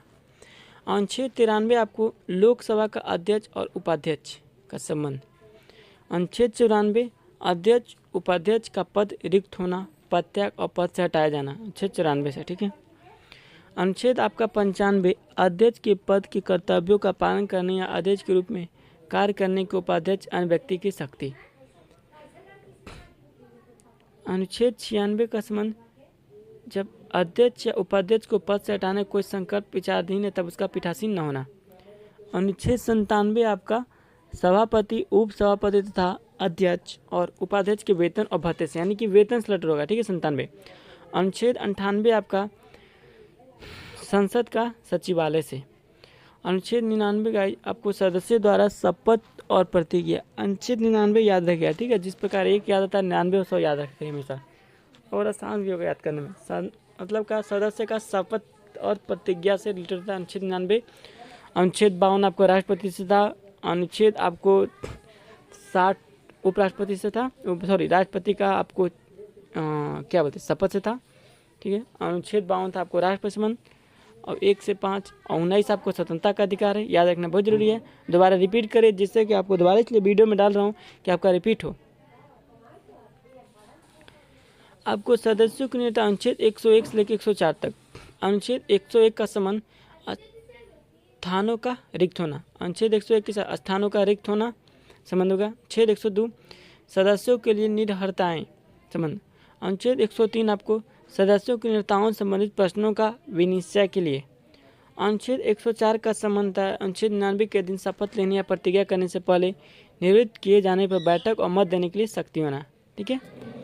अनुच्छेद आपको 105 संसद के सदनों की तथा उनके सदस्य और समिति की शक्तियां, विशेष अधिकार आदि के लिए, ठीक है। अनुच्छेद 106 सदस्यों को वेतन और भत्ते के बारे में। अनुच्छेद 107 विधेयक के पूरा स्थापन और पारित किए जाने के संबंध में अनुच्छेद 107 के संबंध है। अनुच्छेद आपका 108 कुछ दशाओं में दोनों सदन के संयुक्त बैठक। अनुच्छेद 109 धन विधेयक के संबंध में विशेष प्रक्रिया के बारे में है, ठीक है। अनुच्छेद 110 धन विधेयक की परिभाषा, यानी कि 110 में धन विधेयक की परिभाषा का वर्णन किया गया है। अनुच्छेद 111 में विधेयकों पर अनुमति, यानी कि आज्ञा के लिए। वित्तीय विषयों के संबंध में प्रक्रिया अनुच्छेद 112 से लेकर 17 तक, ठीक है। 112 आपको वार्षिक वित्तीय वितरण अनुच्छेद 112 संबंध है। अनुच्छेद 113 संसद में प्राक्कलन के संबंध में प्रक्रिया के बारे में किया गया है। अनुच्छेद 114 में विनियोग विधेयक के वर्णन किया गया है। अनुच्छेद 115 में अनुपूरक अतिरिक्त या अधिक अनुदान के वर्णन किया गया है। अनुच्छेद 116 में लेखानुदान, प्रत्यानुदान या अपवादानुदान के बारे में वर्णन किया गया है। अनुच्छेद 117 में वित्त विधेयकों के बारे में अध्ययन किया गया है। साधारण प्रक्रिया अनुच्छेद 118 से 122 तक आपको अनुच्छेद 118 में प्रक्रिया के नियमों का वर्णन किया गया, ठीक है। अनुच्छेद 119 संसद में वित्तीय कार्य संबंधी प्रक्रिया का विधि द्वारा विनिमयन का वर्णन किया गया है। अनुच्छेद 120 में संसद में प्रयोग की जाने वाली भाषा का वर्णन किया गया है। अनुच्छेद 121 संसद में चर्चा पर निबंधन के वर्णन किया गया है। अनुच्छेद 122 न्यायालय द्वारा संसद की कार्यवाही की जांच न किया जाना, ठीक है। अब भारतीय संविधान में आते हैं भाग 5 अनुच्छेद 52 से लेकर अनुच्छेद 151 तक, ठीक है। आपके राष्ट्रपति की विधायी शक्तियाँ था, ठीक है। अनुच्छेद 3 अनुच्छेद 123 का आप लोग को संसद के विशासकीय काल में अध्यादेश प्रख्यापित करने की राष्ट्रपति की शक्ति। अध्याय 4 में संघ की न्यायपालिका के बारे में पढ़ते हैं अनुच्छेद 124 से 147 तक, ठीक है। न्यायपालिका अनुच्छेद 124 में उच्चतम न्यायालय की स्थापना और गठन, यानी कि उच्च न्यायालय की स्थापना का संबंध जब होगा अनुच्छेद 124 में। अनुच्छेद 125 में न्यायाधीश के वेतन के बारे में पढ़ेंगे। अनुच्छेद 126 में कार्यकारी मुख्य न्यायमूर्ति की नियुक्ति। आप लोग आज पता है ऑप्शन के थ्रू मार लोगे बहुत आराम से, यदि ऐसे भी याद रखोगे कि न्यायपालिका का संबंध अनुच्छेद 124 से 147 तक आएगा और क्वेश्चन आपका एक ही पूछेगा और इसी के बीच में हो जाएगा और ऑप्शन भी आपको कुछ तरह से ही रहेंगे। चलिए अनुच्छेद नेक्स्ट में आते हैं। अनुच्छेद 126 कार्यकारी मुख्य न्यायमूर्ति की नियुक्ति, ठीक है। न्यायमूर्ति यानी कि जज का नियुक्ति अनुच्छेद 126 में वर्णन किया गया है। अनुच्छेद 127 में न्यायमूर्ति की नियुक्ति, यानी कि जो आपके वकील वगैरह हो गए उनको उनकी नियुक्ति के लिए 127। अनुच्छेद 128 में उच्चतम न्यायालय की बैठकों में सेवानिवृत्त न्यायाधीशों की उपस्थिति का वर्णन किया गया है। अनुच्छेद 129 में उच्चतम न्यायालय का अभिलेख न्यायालय होना। ठीक। अनुच्छेद 130 में उच्चतम न्यायालय का स्थान। अनुच्छेद 130 में उच्चतम न्यायालय का स्थान। अनुच्छेद 131 क में निर्देशित। अनुच्छेद 132 में कुछ मामलों में उच्च न्यायालयों से अपीलों में उच्चतम न्यायालय की अपील अधिकारिता। अनुच्छेद 132 संबंध है। अनुच्छेद 133 उच्च न्यायालय से सिविल विषयों से संबंधित अपीलों में उच्च न्यायालय की अपील आधिकारिक भाषा का वर्णन। अनुच्छेद 134 का संबंध उच्चतम न्यायालय में अपील के लिए प्रमाण पत्र का। अनुच्छेद 135 विद्यमान विधि के अधीन फेडरल न्यायालय की आधिकारिक और शक्तियों का उच्चतम न्यायालय द्वारा परकव्य होना। अनुच्छेद आपको 136 अपील के लिए उच्चतम न्यायालय की विशेष इजाज़त। अनुच्छेद 137 निर्णय या आदेश का उच्चतम न्यायालय द्वारा पुनर्विलोकन। अनुच्छेद 138 उच्चतम न्यायालय की अधिकारिता की विधि। अनुच्छेद 139 कुछ याचिका निकालने की शक्तियों का उच्चतम न्यायालय का प्रतिनिधित्व किया जाना। अनुच्छेद आपका 139 का क्या है, कुछ मामलों का अंतःकरण। ठीक है। अनुच्छेद 140 के संबंध उच्च न्यायालय की आनुषंगिक शक्तियाँ। अनुच्छेद 141 में उच्च न्यायालय द्वारा घोषित विधि का सभी न्यायालयों पर आबद्धकरण होना। 141 संबंध है। अनुच्छेद 142 उच्चतम न्यायालय के डिक्रियों और आदेशों का प्रवर्तन और प्रकटीकरण आदि के बारे में आदेश का वर्णन करना।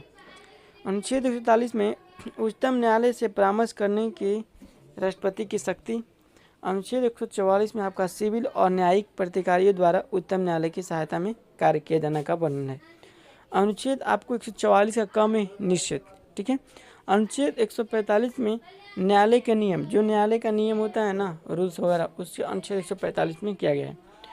अनुच्छेद 146 में आपको उच्चतम न्यायालय के आधिकारिक और सेवा के बारे में। ठीक है। अनुच्छेद 146 में। अनुच्छेद 147 में आपका निर्वाचन। अब आते हैं अध्याय 5 में भारत का नियंत्रक महालेखा परीक्षक। आपको 148 से लेकर 151 तक समझता है। ठीक है। अनुच्छेद 148 भारत का नियंत्रक और महालेखा परीक्षा। ठीक है। अनुच्छेद 149 नियंत्रक महालेखा परीक्षक के कर्तव्य और शक्तियाँ। अनुच्छेद 150 संघ और राज्यों के लेखा का प्रारूप का वर्णन है। अनुच्छेद 151 संघ परीक्षा प्रतिवेक्षण। अध्याय 1 साधारण अनुच्छेद 152। अध्याय 2 में कार्यपालिका। अब आते हैं 153 में। अनुच्छेद राज्यों के राज्यपाल के संबंध होता है आपको 153 से। अनुच्छेद 154 से राज्यों की कार्यपालिका की शक्ति का वर्णन है। अनुच्छेद 155 में राज्यपाल की नियुक्ति, यानी कि जो उसके चुना जाता है। 156 में राज्यपाल की पद अवधि, जितना अवधि होता है 5 वर्ष होता है। अनुच्छेद 157 में राज्यपाल के नियुक्त होने के लिए अर्हताएँ, यानी का जो नियम होता है। ठीक है। वो भारत का नागरिक हो, आपको 35 वर्ष आयु हो चुका है। ठीक है। अनुच्छेद 158 राज्यपाल के पद के लिए शर्तें। ठीक है, जो नियम होता है। अनुच्छेद 159 में राज्यपाल द्वारा शपथ या प्रतिज्ञा 159 संबंधित है। अनुच्छेद 160 कुछ आकस्मिक राज्यपाल कर्तव्यों का निर्वहन, यानी कि किसी कारण उनका जो खाली हो गया जगह, उसके लिए अनुच्छेद 161 से संबंधित है। 160 से। अनुच्छेद 161 क्षमा आदि की और कुछ मामलों में दंडादेश के निलंबन, परिहार या लघुकरण की राज्यपाल की शक्ति। अनुच्छेद 162 राज्य की कार्यपालिका शक्ति का विस्तार। ठीक है। मंत्रिपरिषद। अनुच्छेद 163 से 164। अनुच्छेद 163 राज्यपाल की सहायता और सलाह देने की मंत्रिपरिषद से संबंधित है। अनुच्छेद 164 आपका मंत्रियों के बारे में अन्य उपबंध, यानी कि मंत्री के बारे में रिलेटेड। अनुच्छेद 164 राज्य का महाधिवक्ता। अनुच्छेद 165 यानी कि राज्य का महाधिवक्ता संबंध है। सरकारी कार्य का संचालन, यानी कि अनुच्छेद 167 राज्य की सरकार के कार्य का संचालन। अनुच्छेद 167 राज्यपाल को जानकारी देने के संबंध में मुख्यमंत्री का कर्तव्य, यानी कि राज्यपाल को जानकारी देना आपका मुख्यमंत्री कर्तव्य किससे समझे? अनुच्छेद 167 से। ठीक है। आपका नेक्स्ट गाइड भाग 6 राज्य अनुच्छेद 152 से लेकर 237 तक। ठीक है। अध्याय 3 राज्य का विधानमंडल। 169 आपको राज्य में विधान परिषद का उत्साधन या सृजन। अनुच्छेद 170 आपको विधानसभा के संरचना के बारे में वर्णन। अनुच्छेद 171 विधान परिषद की संरचना। I am sorry for back से साइड में आवाज़ आ रही हो तो। अनुच्छेद 172 राज्यों को विधानमंडलों की अवधि। अनुच्छेद 173 राज्यों को विधानमंडल की सदस्यता के लिए अर्हता, ठीक है, अर्हता भाई जो देना नियम होता है। अनुच्छेद 174 राज्य के विधानमंडल के सत्रवासना और विघटन के बारे में अध्ययन। अनुच्छेद 175 सदन या सदन में अभिभाषण और उनके संदेश भेजने का राज्यपाल का अधिकार। अनुच्छेद आपको 175 से रिलेटेड है। अनुच्छेद 176 राज्यपाल का विशेष अभिभाषण, ठीक है, अनुच्छेद 176 से। अनुच्छेद 177 सदनों के बारे में मंत्रियों और महाधिवक्ता का अधिकार, ठीक है। राज्य विधानमंडल के अधिकार यानी कि अनुच्छेद 178 से 187 तक, ठीक है। अनुच्छेद 178 विधानसभा का अध्यक्ष उपाध्यक्ष, अनुच्छेद 178 अनुच्छेद 169 अध्यक्ष और उपाध्यक्ष का पद रिक्त होना, पद तक और पद से हटाया जाना, ठीक है, 179 से आपको संबंध है। अनुच्छेद 180 अध्यक्ष पद के कर्तव्यों का पालन करने, अध्यक्ष के रूप में कार्य करने का उपाध्यक्ष अन्य व्यक्ति हो सकती, यानी अध्यक्ष पद का जब क्या खाली हो तो उसके जगह पर कोई और व्यक्ति आता है ना, तो अनुच्छेद 180 से संबंध है, ठीक है, याद रखिए। अनुच्छेद 181 जब अध्यक्ष उपाध्यक्ष को पद से हटाने कोई संकल्प विचारधान है तब उसका पीठासीन न होना। अनुच्छेद 182 विधान परिषद का सभापति और उपसभापति। अनुच्छेद 183 सभापति और उपसभापति का रिक्त होना, पद त्याग और पद से हटाया जाना। अनुच्छेद 184 सभापति के पद के कर्तव्यों का पालन करने या सभापति के रूप में कार्य करने की उपसभापति या किसी अन्य को शक्ति होना। अनुच्छेद 185 जब सभापति या उपसभापति के पद से हटाने कोई संकल्प विचाराधीन है तब उसका पीठासीन न होना। अनुच्छेद 186 अध्यक्ष और उपाध्यक्ष तथा सभापति उपसभापति के वेतन और भत्ते, यानी कि वेतन अध्यक्ष उपाध्यक्ष और सभापति और उपसभापति के वेतन से रिलेटेड आपके अनुच्छेद 186 में कहा गया है। अनुच्छेद 187 राज्यों के विधानमंडल का सचिवालय, यानी कि राज्य का जो विधानमंडल का सचिवालय है ना, वो आपको अनुच्छेद 187 से संबंधित है, ठीक है। अब आते हैं कार्य संचालन। कार्य संचालन का आपको अनुच्छेद 188 से 189 तक के बीच में है। अनुच्छेद 188 सदस्यों द्वारा शपथ प्रतिज्ञा, यानी कि कार्य संचालन का। अनुच्छेद 189 सदनों में मतदान रिक्तियों को होते हुए सदनों में कार्य करने की शक्तियाँ गढ़पुटी है, ठीक है। अब आते हैं अनुच्छेद 190 स्थानों का रिक्त होना, अनुच्छेद 190 से संबंधित है। अनुच्छेद 191 सदस्यता के लिए निरर्हता। अनुच्छेद 152 सदस्यों की निरर्हता से संबंधित प्रश्नों पर निश्चय। अनुच्छेद 193 अनुच्छेद 188 के अधीन शपथ लेने या प्रतिज्ञा करने से पहले अहित न होते हुए निहित किए जाने पर बैठक को मत देने के लिए शासित, यानी कि जो अधिकार है। राज्यों को विधान और मंडल उनके सदस्यों की शक्तियाँ विशेष उनकियाँ। अनुच्छेद 194 विधानमंडल के सदनों तथा उनके सदस्यों और समितियों की शक्तियाँ विशेष का अधिकारी। अनुच्छेद 195 सदस्यों का वेतन और भत्ते, सदस्यों का वेतन और भत्ता का संबंध आपके अनुच्छेद 195 से है, ठीक है। अनुच्छेद 196 विधेयक के पूरा स्थापना और पारित किए जाने के संबंध में उपबंध। अनुच्छेद 197 धन विधेयक से भिन्न विधेयक अलग अलग विधेयक के बारे में विधान परिषद की शक्तियों पर निर्बंधन करना, अनुच्छेद 197। अनुच्छेद आपको 198 धन विधेयक के संबंध में विशेष प्रक्रिया, यानी कि धन विधेयक का संबंध आपके अनुच्छेद 198 से मिलता है। अनुच्छेद 199 धन विधेयक की परिभाषा, यानी कि धन विधेयक की परिभाषा आपको 199 में संबंध है। अनुच्छेद 200 विधेयकों पर अनुमति, ठीक है। अनुच्छेद 201 का विचार के लिए आरक्षित विधेयक, जो भी विचार करना उसके लिए आरक्षित जो विधेयक का संबंध है आपको अनुच्छेद 201 से। अब आते हैं आगे वित्तीय विषय के संबंध पर अनुच्छेद 202 से 207।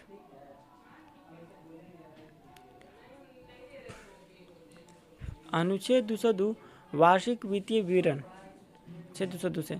अनुच्छेद 203 विधानमंडल में प्राक्कलन के संबंध में प्रक्रिया, विधानमंडल में जो प्राक्कलन होता है उसके संबंध में प्रक्रिया 203 से। अनुच्छेद 204 आपको विनियोग विधेयक से संबंध होता है। अनुच्छेद 205 अनुपूरक अतिरिक्त या अधिक अनुदान। अनुच्छेद 206 लेखानुदान प्रत्यानुदान अपवादानुदान, ठीक है। अनुच्छेद 207 विधेयकों के बारे में विशेष उपबंध साधारण प्रक्रिया। अनुच्छेद 208 से 212 अनुच्छेद 208 प्रक्रिया का नियम का संबंधित है। अनुच्छेद 209 राज्यों का विधानमंडल से संबंधित है, ठीक है। अनुच्छेद आपका 210 विधानमंडल प्रयोग की जाने वाली भाषा। अनुच्छेद 211 का संबंध विधानमंडल में चर्चा पर निबंधन। अनुच्छेद 212 का संबंध न्यायालय द्वारा विधानमंडल की कार्यवाही की जांच न किया जाना। ठीक है, अब आते हैं भाग 6 में राजनिषेध, यानी कि 112 से 237 तक है टोटल, 152 से 237 तक। अनुच्छेद आपका 213 विधानमंडल के विश्रांति काल में अध्यादेश पारित करने की राज्यपाल की शक्ति। ठीक है, अनुच्छेद 214 232 आपके राज्य के उच्च न्यायालय संबंधित है। ठीक है, अनुच्छेद 214 गाइस राज्यों के लिए उच्च न्यायालय, ठीक है, जो बनाया गया ना हाईकोर्ट राज्य के लिए आपको अनुच्छेद 214 से। अनुच्छेद 215 में उच्च न्यायालयों का अभिलेख न्यायालय होना। अनुच्छेद 216 में उच्च न्यायालयों का गठन। अनुच्छेद 217 में उच्च न्यायालय को न्यायाधीश की नियुक्ति और उसके पद की शर्तें। अनुच्छेद 218 में उच्चतम न्यायालय संबंधित कुछ उपबंधों का उच्चारण उच्च न्यायालय पर लागू होना। अनुच्छेद 219 उच्च न्यायालय के न्यायाधीशों द्वारा शपथ और प्रतिज्ञा। अनुच्छेद 219 संबंधित है। अनुच्छेद आपका 220 अस्थायी न्यायाधीश रहने के पश्चात विधि व्यवसाय पर निबंधन। अनुच्छेद 220 से। अनुच्छेद आपका 221 न्यायाधीशों को वेतन आदि, यानी कि न्यायाधीश के वेतन से संबंधित है। अनुच्छेद 222 किसी न्यायाधीश का एक उच्च न्यायालय से दूसरे उच्च न्यायालयों का अंतरण। अनुच्छेद 223 आपको कार्यकारी मुख्य न्यायमूर्ति की नियुक्ति, ठीक है, यानी कि जज की। अनुच्छेद 224 ये तो बहुत बार क्वेश्चन इंपॉर्टेंट है, अपर और कार्यकारी न्यायाधीशों की नियुक्ति। ठीक है, अनुच्छेद 224 का उच्च न्यायालय की बैठकों में संनिवृत्त न्यायाधीशों की नियुक्ति। एंड गाइस आपका अनुच्छेद 225 विधान उच्च न्यायालय के अधिकारिता। अनुच्छेद 226 आपको कुछ याचिका रीट निकालने की उच्च न्यायालय की शक्ति। अनुच्छेद 226 का निश्चित हो गया। अनुच्छेद 227 सभी न्यायालयों के अधीन उच्च न्यायालय की शक्ति। अनुच्छेद 228 कुछ मामलों का उच्च न्यायालय को अंतरण। अनुच्छेद 228 का आपका निश्चित है। अनुच्छेद 219 उच्च न्यायालय के आधिकारिक और सेवक व्यय, यानी कि व्यय मत होता है खर्च। उच्च न्यायालय के आधिकारिक शो में जो खर्च होते हैं ना, वो अनुच्छेद 229 संबंधित है। एंड गाइज मैं आप लोग के लिए इतना मेहनत करता हूँ तो प्लीज़ सब्सक्राइब करना चैनल को, ठीक है, एंड लाइक। उच्च न्यायालयों की अधिकारिका का संघ राज्य क्षेत्र से विस्तार।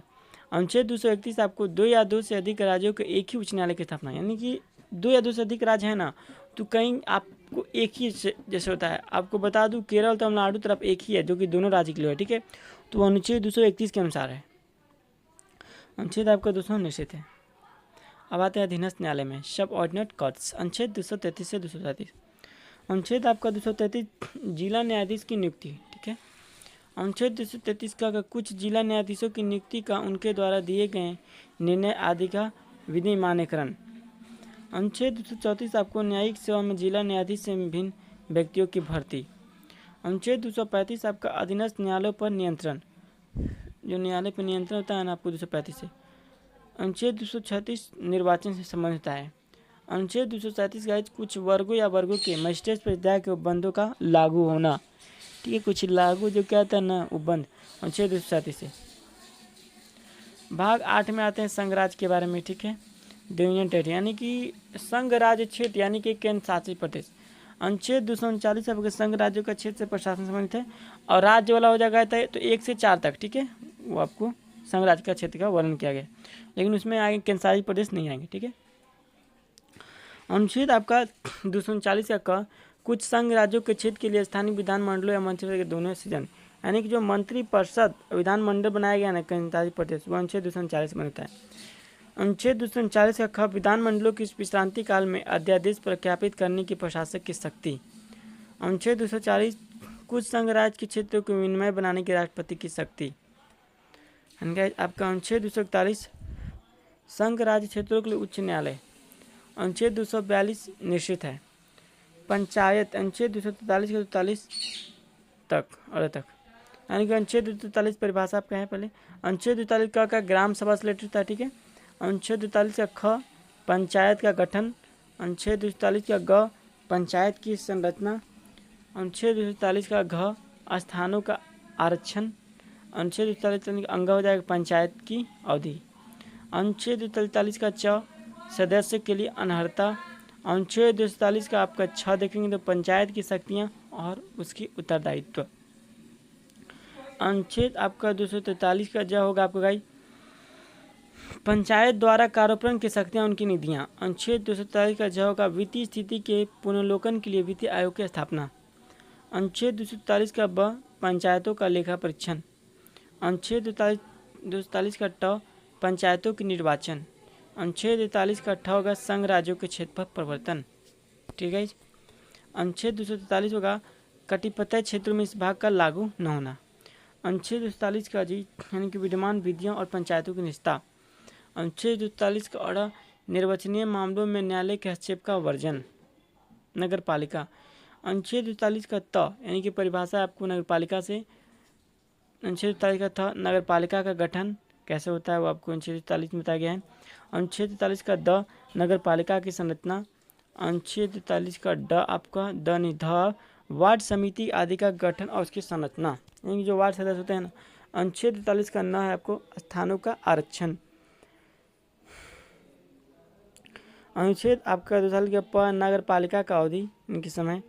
अनुच्छेद 243 का फ आपको सदस्यों के लिए अनर्हता। अनुच्छेद 243 का ब नगर पालिका की आदि शक्तियों का उत्तरदायित्व। अनुच्छेद 243 का भ आपको नगर पालिका द्वारा कार्यारोपण की शक्तियाँ। अनुच्छेद 243 का म है वित्त आयोग से संबंधित है।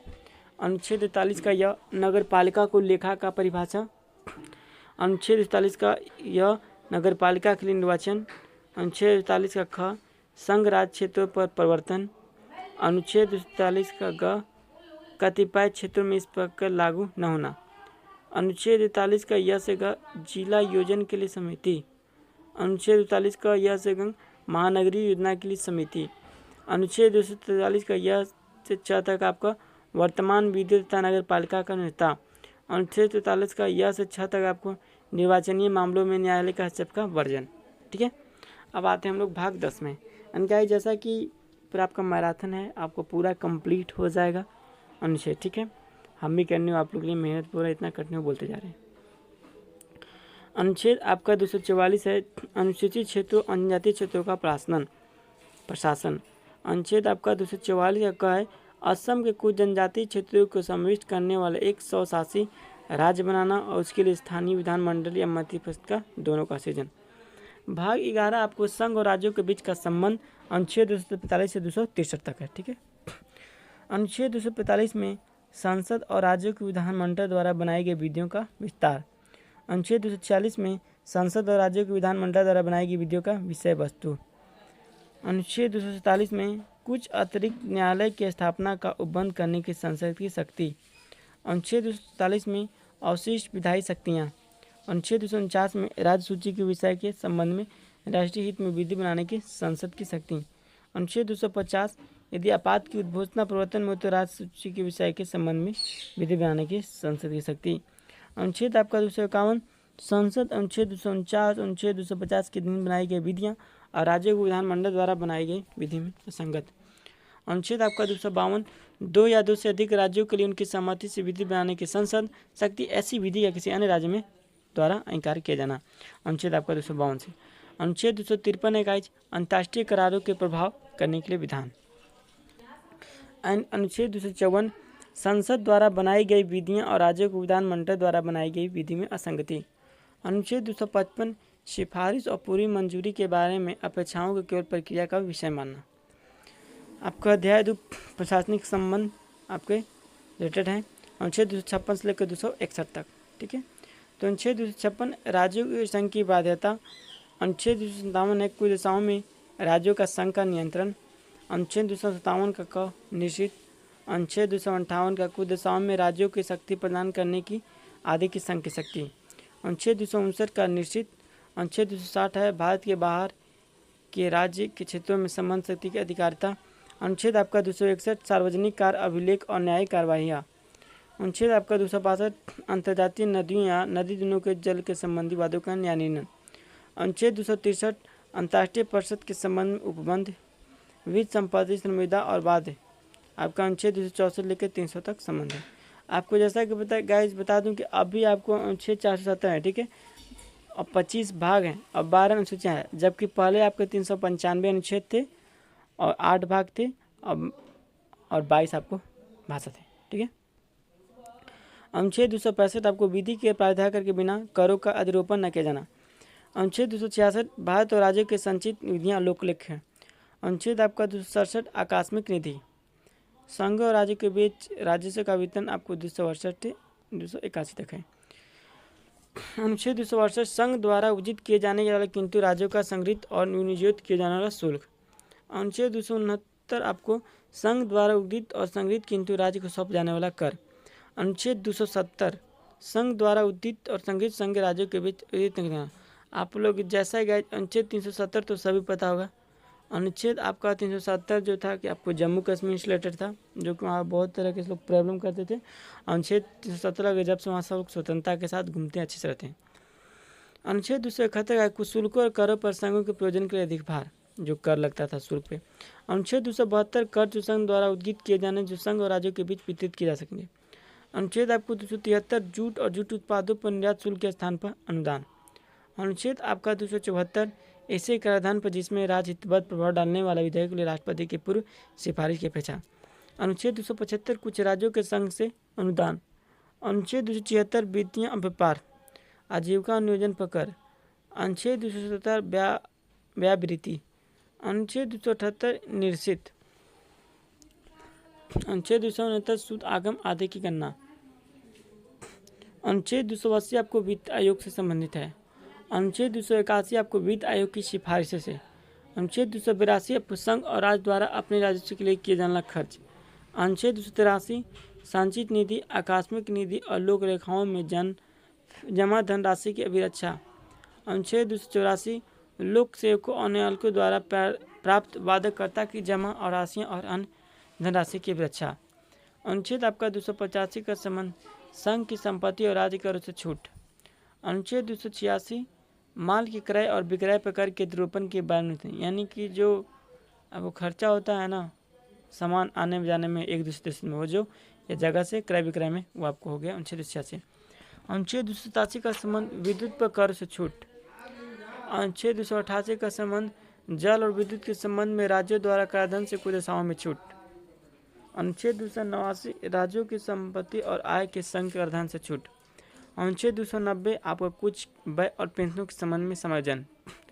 अनुच्छेद 290 का संबंध कुछ देशमन निधियों का वार्षिक समुदाय। अनुच्छेद 291 का आपको निश्चित है। अनुच्छेद 292 का संबंध है भारत सरकार द्वारा उधार लेना। अनुच्छेद 292 का है राज्यों द्वारा उधार लेना। ठीक है। अनुच्छेद 294 का कुछ दशाओं में संपत्ति और अधिकारों का अधिकार। अनुच्छेद आपका 295 का अन्य दशाओं से संपत्ति, आस्तिक अधिकार, दायित्व और बाध्यताओं का अधिकार। अनुच्छेद 296 आपका राजगामी या व्यक्तिगत या स्वामीहीन से प्रभुत्व संपत्ति। अनुच्छेद 297 राज्य, क्षेत्रीय, सागर खंड या महाद्वीपीय मग्न तट भूमि में स्थित मूल्यवान चीजें और अन्य आर्थिक क्षेत्र के संपत्ति स्रोतों का संगठित होना। अनुच्छेद 298 व्यापार करने की आदि की शक्ति। अनुच्छेद 299 आपका संविधाएँ हैं संबंध। अनुच्छेद आपका 300 वाद और कार्यवाहियाँ। ठीक है। संपत्ति का अधिकार आपको अनुच्छेद 300 का कम है। विधि के प्रक्रिया बिना व्यक्ति को संपत्ति से वंचित न किया जाना। ठीक है। अनुच्छेद 301 है आपका व्यापार, वाणिज्य और समागम की स्वतंत्रता। अनुच्छेद आपका 302 है व्यापार, वाणिज्य और निबंध अल्प करने की संसद की शक्ति। अनुच्छेद 303 है व्यापार और वाणिज्य के संबंध में संघ और राज्य की शक्ति का। अनुच्छेद 304 है राज्यों के बीच व्यापार, वाणिज्य और समागम पर निबंधन। अनुच्छेद 305 का संबंध है विद्यमान विधियां और राज्यों के एकाधिकार का उपबंध करने वाली विधियों की व्यावधि। अनुच्छेद आपका 306 निश्चित है। अनुच्छेद 307 अनुच्छेद 301 से अनुच्छेद 301 के प्रयोजन कार्यान्वित करने के लिए नियुक्ति।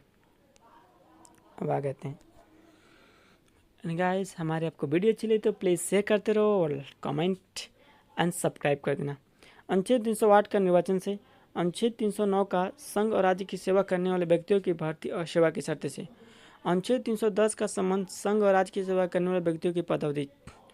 अनुच्छेद 311 का संबंध संघ और राज्यों के अधीन सभी स्थितियों में नियोजित व्यक्तियों का पदच्युत किया जाना, पद से हटाया जाना या पंक्ति में उन्नत किया जाना। अनुच्छेद 312 अखिल भारतीय सेवाएं।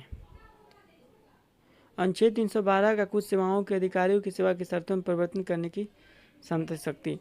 अनुच्छेद आपका 313 संक्रमणकालीन उपबंध। अनुच्छेद आपका 314 निश्चित।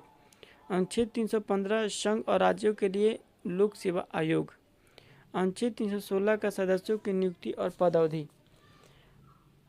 अनुच्छेद 317 का संबंध लोक सेवा आयोग के किसी सदस्य को हटाया जाना और लंबित किया जा सकता है। ठीक है।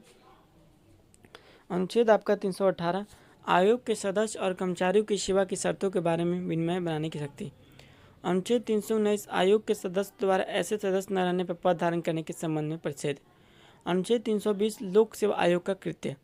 अनुच्छेद 321 लोक सेवा आयोग पर कृत्यों का विस्तार करने की शक्ति।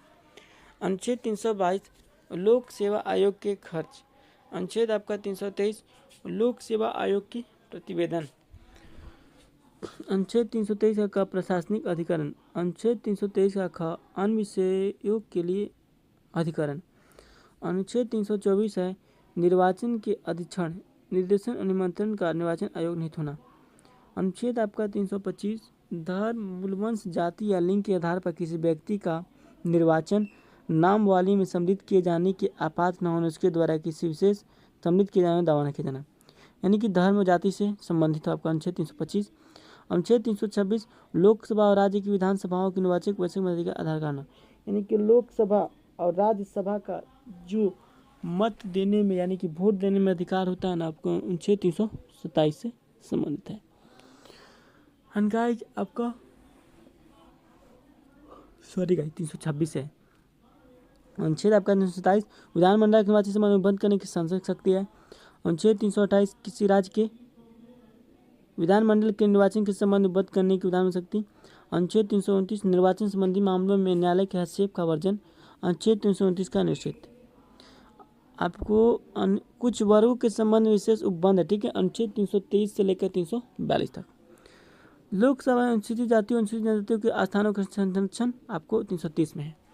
अनुच्छेद 331 में लोकसभा के आंग्ल भारतीय समुदाय का प्रतिनिधित्व। ठीक है गाइज।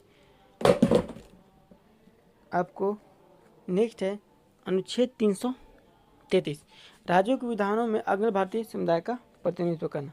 ठीक है। अनुच्छेद 334 स्थानों के आरक्षण। स्थानों के आरक्षण और विशेष प्रतिनिधि का 50 वर्ष के पश्चात न रहना अनुच्छेद 334 से आपको ये संबंधित है। ठीक है। अब नेक्स्ट है गाइज आपका अनुच्छेद 335 सेवाओं और पदों के लिए अनुसूचित जनजाति के दावा। अनुच्छेद 336 कुछ सेवाओं के आंग्ल भारतीय समुदाय के विशेष उपबंध। अनुच्छेद 337 है आंग्ल भारतीय समुदाय के लाभ के लिए शैक्षिक अनुदान के विशेष उपबंध। अनुच्छेद 338 राष्ट्रीय अनुसूचित जाति का आयोग। अनुच्छेद 338 का है राष्ट्रीय अनुसूचित जनजाति का आयोग। अनुच्छेद 339 अनुसूचित क्षेत्रों के प्रशासन अनुसूचित जनजातियों कल्याण के बारे में संघ का निमंत्रण। अनुच्छेद 340 पिछड़े वर्गों की दशाओं के अन्वेषण के लिए आयोग की नियुक्ति।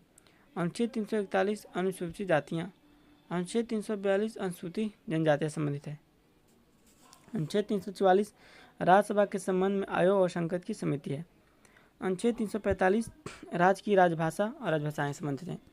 अनुच्छेद 346 एक राज्य दूसरे राज्य के बीच न किसी राज्य संघ के बीच पदावधि की भाषा। अनुच्छेद 347 किसी राज्य की जनसंख्या किसी अनुभाव द्वारा बोले जाने वाली भाषा के संबंध में है। अनुच्छेद आपका 348 गाइज उच्चतम न्यायालय और उच्चतम न्यायालय में अधिनियमों में एक विधेयक आदि के लिए प्रयोग की जाने वाली भाषा। अनुच्छेद आपका 349 भाषा संबंधित कुछ विधियाँ नियमित करने की विशेष प्रक्रिया। अनुच्छेद आपका 350 व्यथा के निवारण के लिए अभिवादन में प्रयोग की जाने वाली भाषा। अनुच्छेद आपका 350 का प्राथमिक स्तर पर मातृभाषा में शिक्षा की सुविधाएं। अनुच्छेद 350 का ख भाषा अल्पसंख्यक वर्गों के लिए विशेष अधिकार। अनुच्छेद 351 हिंदी भाषा विकास के लिए निर्देश। अनुच्छेद 352 में आपात की उद्घोषणा। अनुच्छेद 353 में आपात की उद्घोषणा का प्रभाव।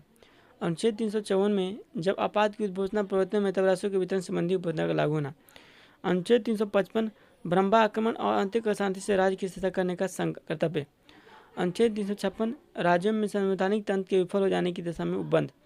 अनुच्छेद 357 अनुच्छेद 356 के अधीन के उद्घोषणा के अधीन विधायी शक्तियों का प्रयोग। अनुच्छेद 358 में आपात के दौरान अनुच्छेद 19 के उपबंधों का निलंबन। अनुच्छेद 359 है आपात के दौरान भाग 3 द्वारा प्रदत्त अधिकारियों के प्रवर्तन का निलंबन। अनुच्छेद 361 का क्या है? निश्चित। अनुच्छेद 360 वित्तीय आपात के बारे में बंद। अनुच्छेद 361 है राष्ट्रपति और राज्यपालों की राज्य प्रमुखों का संरक्षण। अनुच्छेद 361 का क संसद और राज्यों के विधानमंडल की कार्यवाही के प्रकाशन का संरक्षण। अनुच्छेद 361 का ख लाभप्रद राजनीतिक पद पर नियुक्ति की निर्भरता। अनुच्छेद 362 आपका निश्चित। अनुच्छेद 363 कुछ संधियों, करारों और उत्पन्न वादों में हस्तक्षेप का वर्जन। अनुच्छेद 363 का क है देशी राज्यों के शासक में दी गई मान्यता की समाप्ति और उपपत्ति का अंत। अनुच्छेद 364 गाइज महापतनों विमान क्षेत्रों के बारे में आपको प्रभावित करने में असफलता का प्रभाव। अनुच्छेद 366 आपका परिभाषा है। अब आते हैं भाग 20 में संविधान का संशोधन। अनुच्छेद 368 में संविधान का संशोधन करने की संसद की शक्ति, उसके लिए प्रक्रिया अनुच्छेद 368 में है। अस्थायी संक्रमणकारी और विशेष उपबंध अनुच्छेद 369 से आपको गाइड 300 आपको 92 तक है। अनुच्छेद 369 सरकार राज्य सूची कुछ विषयों के संबंध विधि बनाने की संसद इस प्रकार के अस्थायी शक्ति मामले में संबंधित सूची हो। अनुच्छेद 370 जम्मू कश्मीर के राज्य के अस्थायी उपबंध। अभी सब लोग जान रहे होंगे अनुच्छेद 370 क्या है, जम्मू कश्मीर का लगा है। अनुच्छेद 361 यानी कि आर्टिकल 371 महाराष्ट्र और गुजरात राज्यों के बीच में संबंध। आर्टिकल 371 नागालैंड राज्य के संबंध में उपबंध। आर्टिकल 371 का ख असम राज्य के संबंध में। आर्टिकल 371 का मणिपुर राज्य के संबंध में। आर्टिकल 371 का घ आंध्र प्रदेश राज्य के संबंध में। आर्टिकल 371 का अंग आंध्र प्रदेश के केंद्रीय विश्वविद्यालय की स्थापना के संबंध में। आर्टिकल 371 का च सिक्किम राज्य के संबंध में। आर्टिकल 371 का छ मिजोरम राज्य के संबंध में। आर्टिकल 371 का ज अरुणाचल प्रदेश के राज्य में। आर्टिकल 371 का ज गोवा राज्य के संबंध में। आर्टिकल 372 विद्यमान विधियों का प्रवृत्त रहना, उनके अनुकूलन। आर्टिकल 372 का विधियों का अनुकूलन संबंध में। आर्टिकल 373 का निवारक निरोध में रखे गए व्यक्तियों के संबंध कुछ आदेश में। आर्टिकल 324 आपका फेडरल न्यायालय के न्यायाधीश और फेडरल न्यायालयों में या सब्सिस्ट हिल के संबंध में कार्रवाई के बारे में बंद में। आर्टिकल 375 गाइड आप लोग को संविधान के उपबंध के अधीन रहते हुए न्यायालय प्रक्रिया की कृति करते हुए। आर्टिकल आपका 376 उच्च न्यायालय के न्यायाधीश के बारे में उपबंध। अनुच्छेद आपका 377 भारत के नियंत्रक महालेखा परीक्षक के बारे में। आर्टिकल 378 लोक सेवा आयोग के बारे में। आर्टिकल 371 का आंध्र प्रदेश विधानसभा की अवधि के बारे में। आर्टिकल 389 391 तक आपको निश्चित। आर्टिकल 392 कठिनाइयों को दूर करने के राष्ट्रपति के शक्ति के संबंध में। ठीक है, आप लोग का नेक्स्ट है भाग 22 संक्षिप्त नाम प्रारंभ हिंदी में प्राकृत पाठ निश्चन। अनुच्छेद 393 संक्षिप्त नाम। अनुच्छेद 394 प्रारंभ। 394 का हिंदी भाषा में प्राकृत पाठ। अनुच्छेद 395 निश्चित। एंड गाइज आपके 395 आपके टोटल कंप्लीट हो गए। देखिए बहुत जरूरी याद रखना आपको कहाँ गया गाइज। अनुच्छेद 395 ये वाला 393 का संक्षिप्त नाम, 394 प्रारंभ। और हिंदी का जो भाषा था ना आप लोग को कहाँ गया, हिंदी तो मिल नहीं रहा है। ऐसे हिंदी बहुत इंपॉर्टेंट है, जो भी एग्जाम पूछते हैं मैंने तो सब रिपीट करा दिए। एंड गाइज आपकी टोटल मैंने कंप्लीट करा दिए। आपको